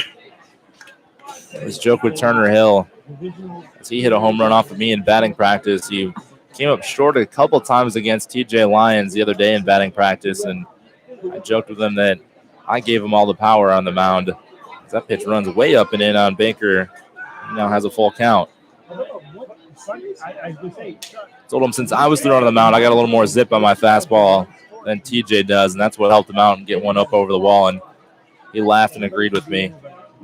As Baker fouls this one out of play to the right side. Watch out on the hill over there. There's a lot of people over on the hills on either side. We got a little guy climbing. Appears to be a big rock. It might be a placard over right behind the first base dugout, but he has made it all the way to the top. Cale Baker checks his swing. Did he go? We're going to appeal to the base umpire. No, he did not, as Cale Baker will walk for the first time in this game and second time overall. Is not happy are the fans here at Bob Wren Stadium. They want their $1 beers. They were out of Yingling when Jackson Curb struck out. Any guy that strikes out has a beer assigned to him, is what I'm being told by the Copperhead crew here. So first and second, 1 out, and Dylan Ott at the plate. Ott has reached base twice today, once on a walk-in, once on a single. For a third time here, Dylan. Takes the fastball for a strike. So Bozak on second, Baker over on first. It's a 1-0 ball game here in the top of the 6th inning.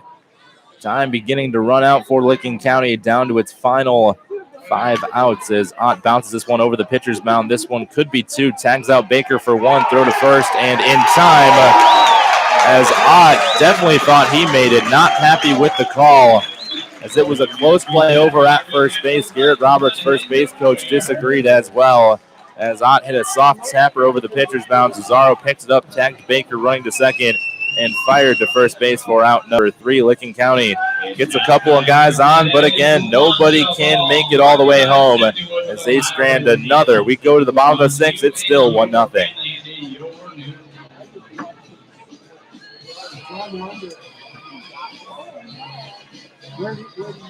All right, fans, if you got to launch a ball, it's about that time.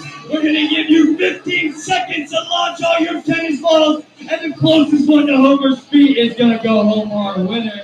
Is everybody ready? Let me hear a big roar. Who's it at? Come on, who's excited? All right, in 3, 2, 1, launch those tennis balls!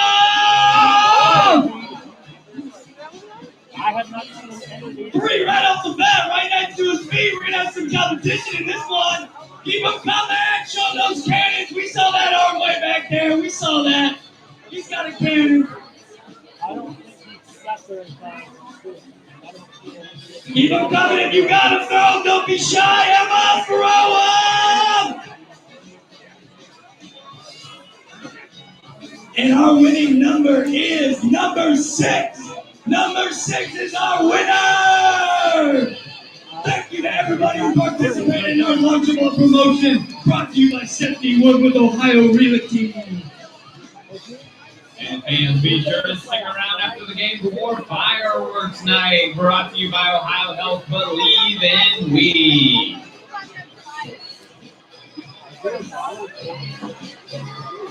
Yeah, I don't think this one's for $1.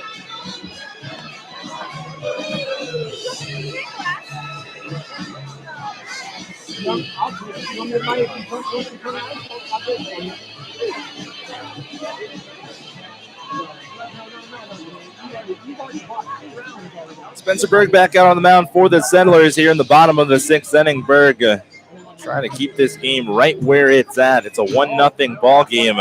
Copperheads scored 1 in the 2nd inning, and that is the only runs that we have seen in this ball game. 4-3 in game number 1. Now 1-0. He will have to deal with Holub, Alderman, and Longo.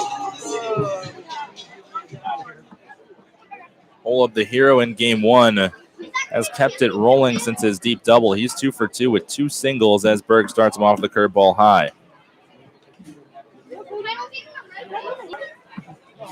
Holub has singled twice, but has been forced out at second base both times. He rolls over to the shortstop, so Bozak takes the big hop, throws to McCauley at first for out number 1. So finally the Settlers able to retire Holub on 2 pitches. 1 out now in the bottom of the 6th inning, and Ty Alderman, the catcher, coming to the plate.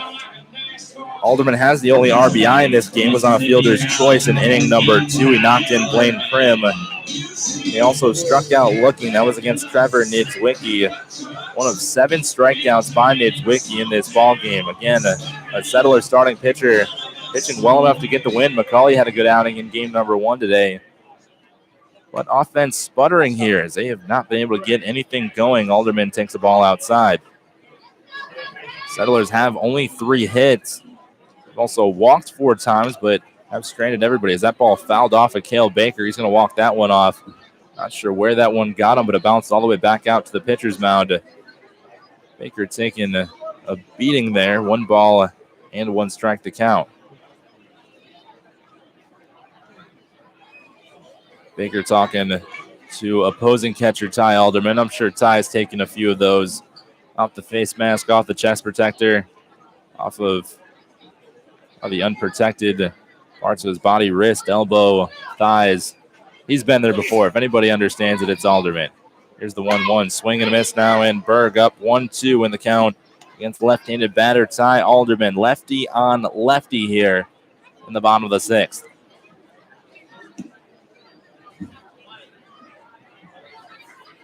Berg from the windup, rocks back, delivers, just misses the outside corner. 2 balls and 2 strikes now.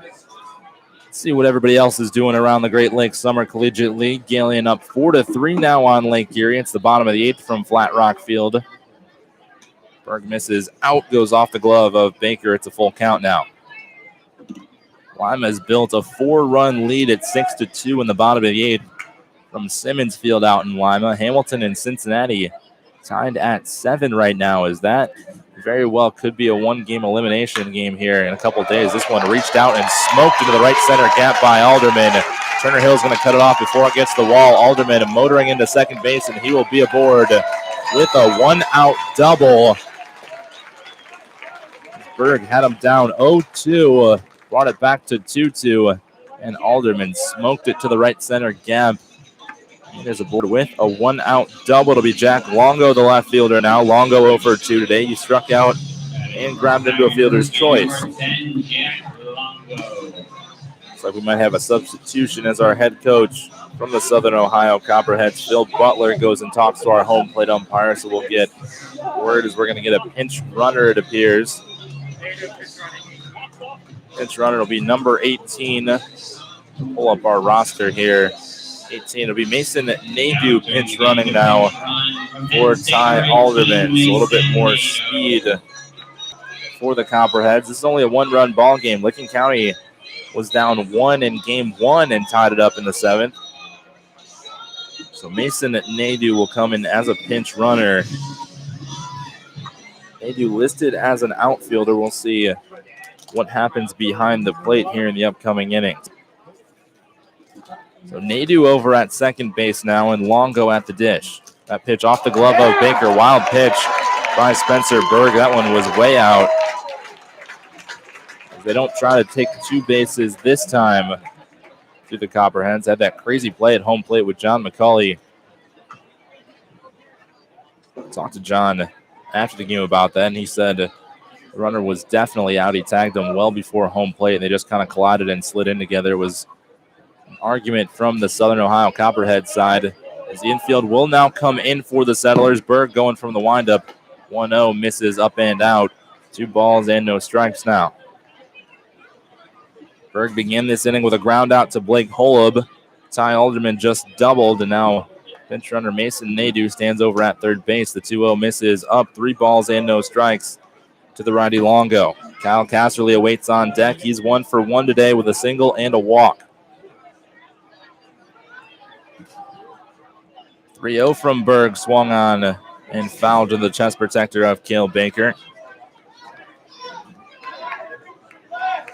Berg came in relief in the 5th inning, allowed 1 base runner. It was Azaro on a walk, but retired the other 3 batters that he faced. Trying to strand another runner and keep this at a 1-run ball game. Settlers have 1 more chance. This pitch inside for ball 4. Berg missing in. That'll put runners at the corners with 1 out. Double play ball in effect, however, as the corners will move about cut out of the infield grass. Middles will go into double play depth, and we might have another pinch hitter here. As Butler going out to the home plate umpire once again. We have number 12, Joe Stewart, swinging a bat right now. Would have been Kyle Casserly, the lefty. We'll have a meeting on the mound between the Settler infielders as well as Cale Baker. Sandman has not emerged from the dugout. Everybody kind of talking about how they will attack this here with runners at the corners.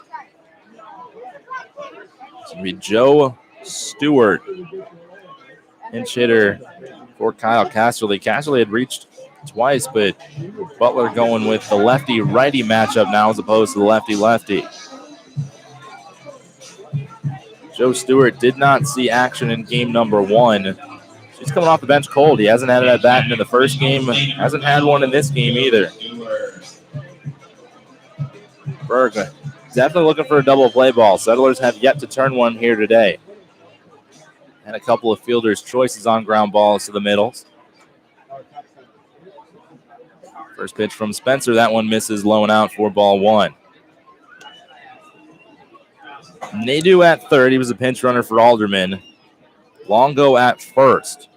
1 out up on the board, 1 run ball game. It's 1-0, bottom 6. Only playing 7 here in game number 2. This is game number 2 of a doubleheader. Pitch misses up. 2 balls and no strikes now to Stuart Berg. Struggling to find the zone. Joe Stewart, 6'4", 205. From Michigan State University. Swung on and missed. Berg pumping the fastball right by him. 2 balls and a strike now. Joe Stewart, .333 batting average. He's 31 for 93. 3 doubles, a triple, and a home run. 15 RBIs. Number 16. Berg hopes to not have to go there. 2-1 pitch, swung on and missed as Berg bounces back with 2 electric fastballs, blowing him right by the righty Joe Stewart. Joey Weisenseal waits on deck. He's 0 for 2 today. Need a strikeout, a double play ball, or a pop-up right here. Here's the 2-2 offering. That one grounded up the middle, and that will get through. The pinch hitter, Joe Stewart, will single home a run as the throw comes into third from Turner Hill. Not in time. Stewart will take second base as he dives in head first. An RBI, 1-out single by the pinch hitter, Joe Stewart. Might have just put this ball game out of reach the way Licking County's offense has been going today. The runners at second and third, still only 1 out. No double play ball now as Joe Stewart, his 16th RBI of the season, 32nd hit, gives the Copperheads a 2-0 lead as they look to clinch the Southern Division.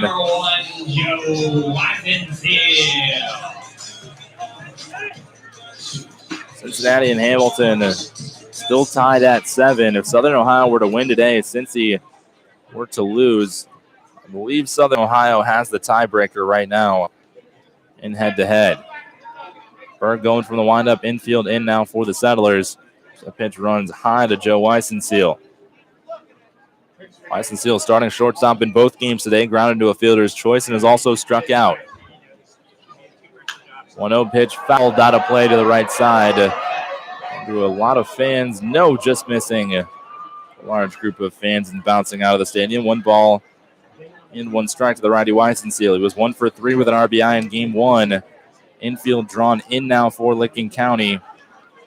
Big hole between Wilson and McCauley over at first and second.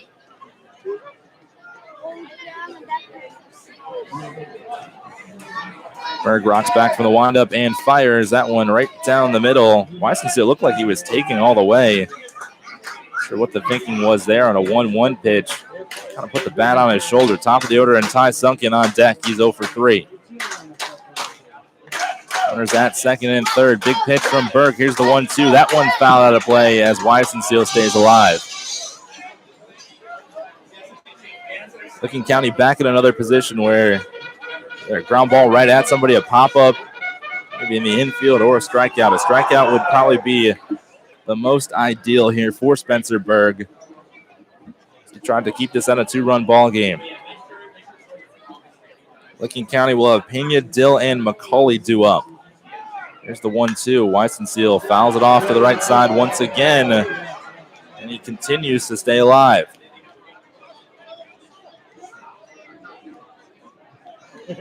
Night has fallen here from Bob Wren Stadium. No wind at all. The American flag out in right center field stands at a standstill. Here's the 1-2. That one rolled over and through the left side. That'll score 1 in Longo. Second runner being waved around. Here's the throw from Dylan Ott. It's to home plate and gets under the legs of Cale Baker. As now Weisenseal will go into third base. The 2-run single by Joe Weisenseal, and that could do it here. That might be the dagger for Licking County. 1 run was going to be tough enough, but now 4 really seems virtually impossible as Longo and Stewart will both score off the single by Joey Weisenseal.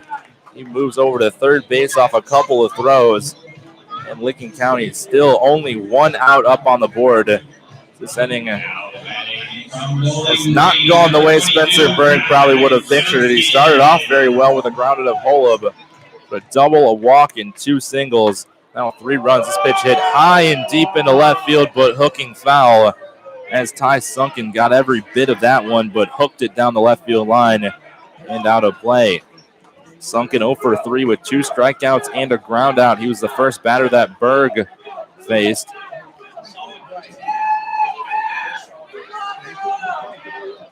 Here's the 0-1. That one tapped to the right side and foul. And Sunken now down, no balls and 2 strikes. Weisenseal over at third base. Still another base runner on for the Copperheads.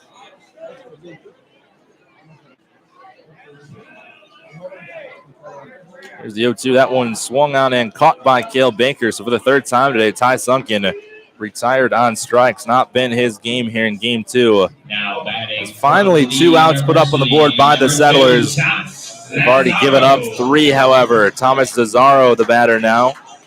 Cesaro began the game with a strikeout in the 1st inning and since then has singled and walked. Infield moves back to normal depth. Berg continues to go from the windup. First pitch misses upstairs. This will be the 7th batter that Berg has faced in the 6th inning. 1-0 misses out. 2 balls and no strikes. Licking County had not faced more than 6 in this ball game. Niedzwiecki faced 6 in the 2nd inning. That was when the Copperheads scored 1. 2-0 misses upstairs. 3 balls and no strikes now. Berg walked 1 this inning. He's given up 3 hits, 2 singles and a double.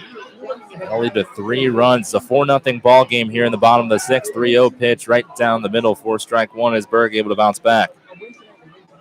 3-1 count, 2 outs, score 4-0 in the bottom of the 6th. Weisenseal stands over on third. Here's the 3-1 delivery. This one hit hard, and that one's through into left field. Another RBI single by the Copperheads. And this one is broken open here in the bottom of the 6th. 4 spot here by the Copperheads off another RBI base hit. That's 3 out of the last 4 batters with RBI base hits as Michael Sandman will make his way out to the mound to talk to Spencer Berg. And that will be all she wrote. Berg will exit this ball game as Dylan Ott being pulled in from left field. We'll see what kind of substitutions Licking County will make when we take a break. It's 5-0 Copperheads lead.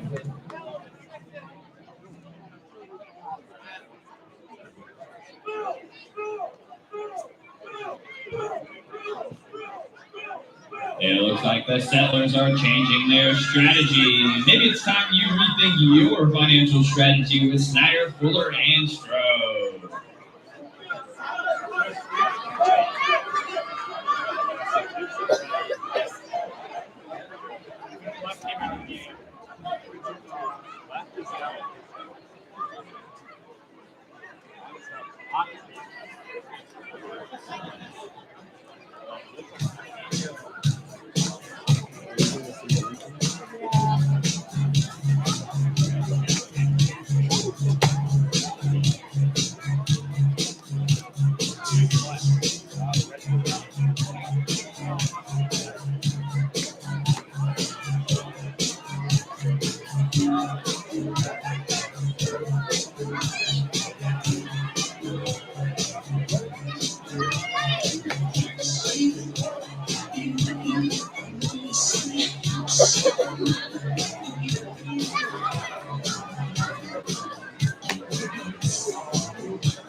Now down to the Settlers from the University of Wisconsin Oshkosh, number 6, Dylan Ott.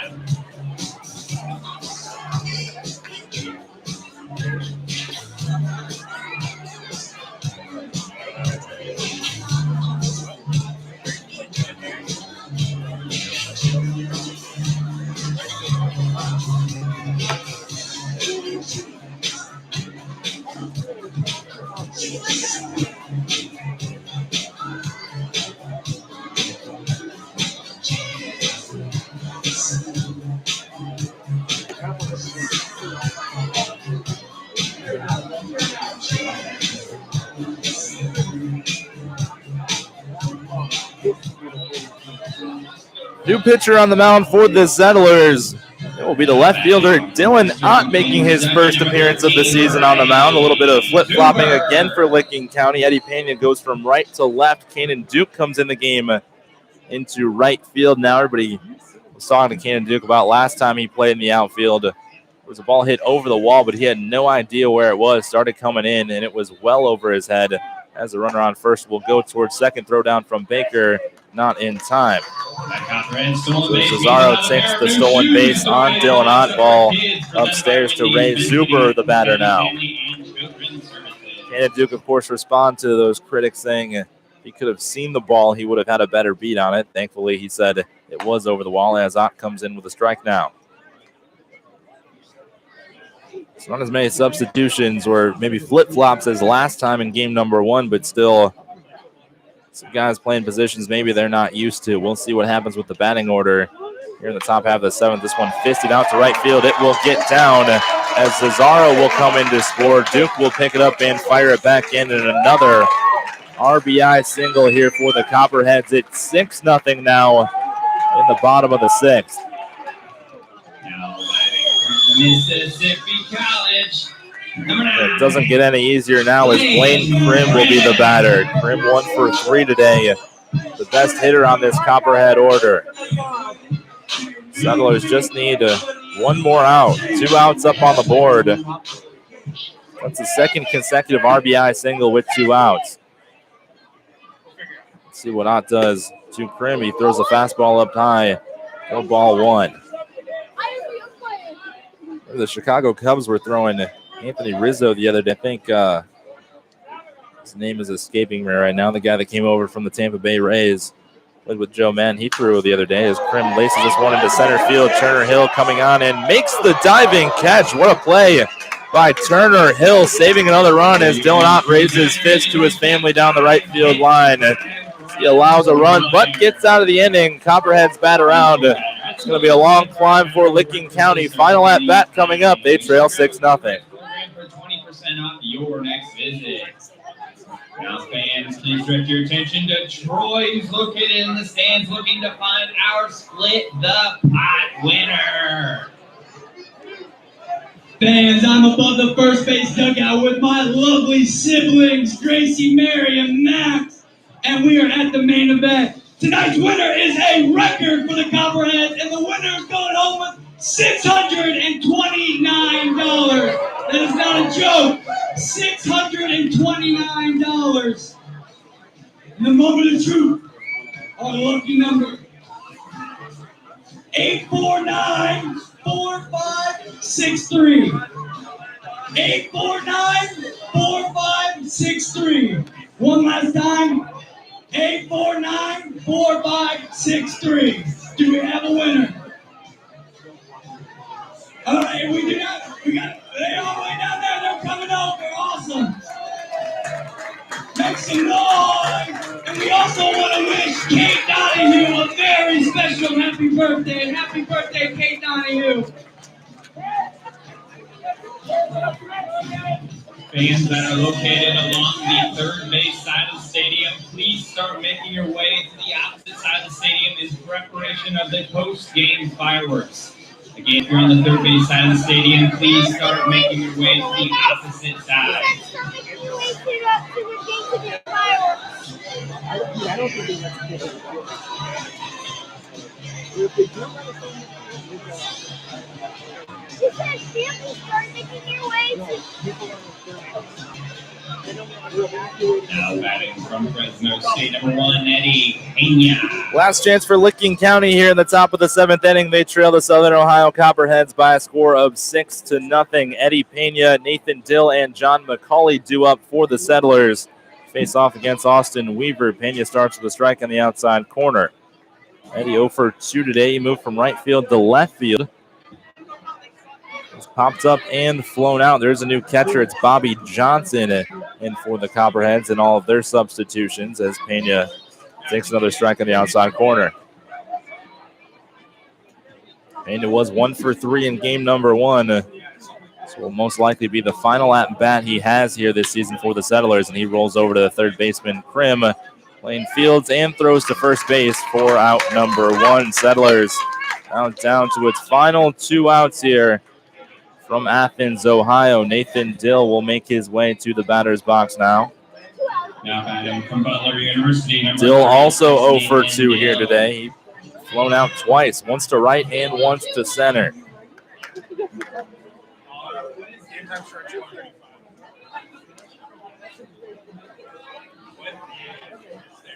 Weaver comes set and delivers the first pitch. That one catching the outside corner. He is starting off this inning just throwing nothing but strikes. It was a 1-0 ball game the majority of the day in game number 2. But a 5-run outburst in the 6th. Most likely put this one out of reach as Dill takes outside. 1 ball in, 1 strike now. 5 runs on 5 hits. 1 left on base. As Southern Ohio exploding in their last at bat. That pitch misses out. 2 balls and a strike for the big righty Dill. Spencer Burke started off well, got a ground out. Then the bats came alive in that 6th inning. Dill takes another pitch outside, 3-1 the count. Dill trying to get on for the first time here in game number 2. It's 1 for 2 in game 1 with a sacrifice fly. 3-1 pitch, that one taken low and in the dirt. So Nathan Dill will be on for the first time today with a 1-out walk. All starts with 1 for Licking County if they want to come back here. They trail 6-0. It will continue its streak of having a base runner on in each inning in this ball game. Have not been able to get anybody home. 1 man, Kaz Zobazic in the first, made it to third base as John McCulley takes a fastball inside for strike 1. Catching the inside corner.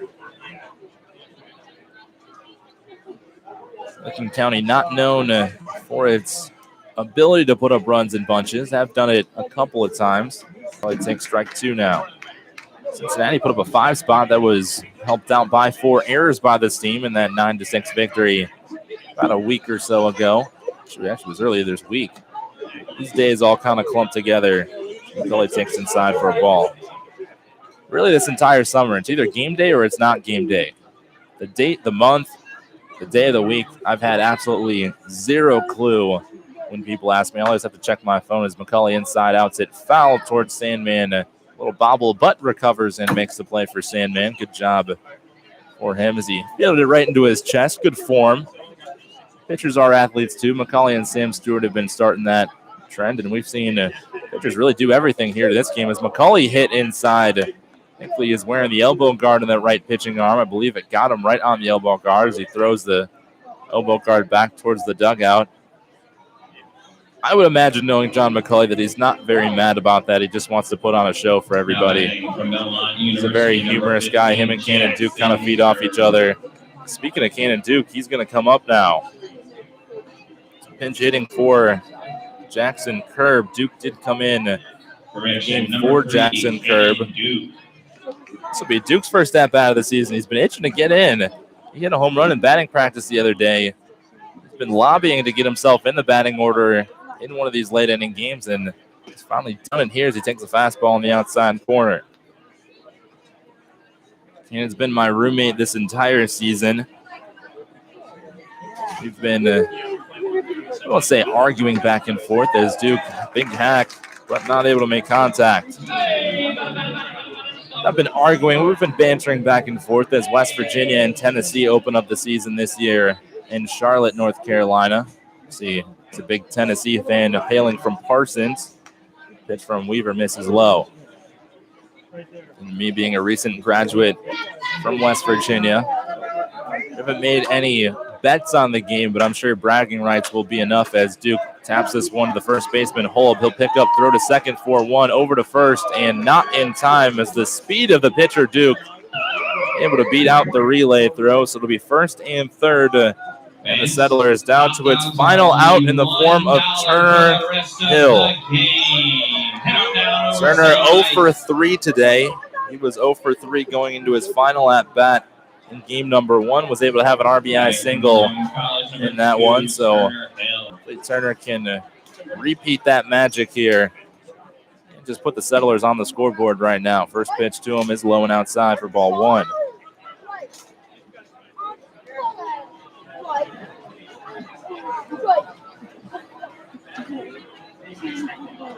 1-0 pitch runs in now to Turner. 2 balls and no strikes. Going back to the West Virginia thing, I've seen a number of people actually here with West Virginia gear on. I know maybe not totally near the border, but not too far away, so it's always kind of surprising to me to see WVU gears. Turner takes low. 3 balls and no strikes now. Really outside of Morgantown, you do see the occasional flying WV or a Mountaineers logo here and there, but not a whole lot. Weaver bounces back with a strike, 3-1 the count. But really outside of West Virginia, outside of Morgantown, maybe the Pittsburgh area, because it's only about an hour away. But outside of that, you don't see Mountaineer gear too much. So always excited when I see the old gold and blue, as it's a full count now to Turner Hill. 3 balls, 2 strikes, 2 outs, 6-0 ball game.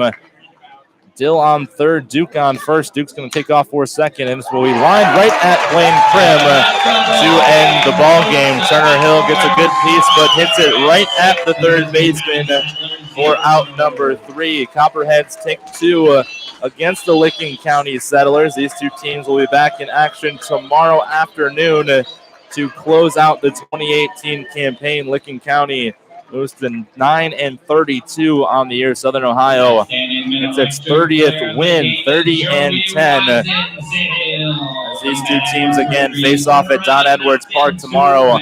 The final game of the season. It's gone by quick. It's been a lot of fun. Maybe not exactly how we envisioned the year going, but I've had fun, and I'm sure a lot of the guys have had fun as well. Licking County, no runs, 3 hits, 1 error. Copperhead, 6 runs, 10 hits, and no errors. A good outing by Trevor Nidzwicki. He went 4 innings, 1-run ball, 5 hits, 7 big strikeouts. Came out firing at the bottom of the first, but unfortunately will pick up the loss in this one as the Settlers unable to score a run here as they drop the second game against Southern Ohio. I will be signing off here for now, but once again, we'll be back in action tomorrow afternoon for the last game. So if you're not in town, make sure you listen in on YouTube. We'll be live for you once again. Final score from Bob Wren, 6-0. I'm Ben Murray. Thank you, everybody, for listening.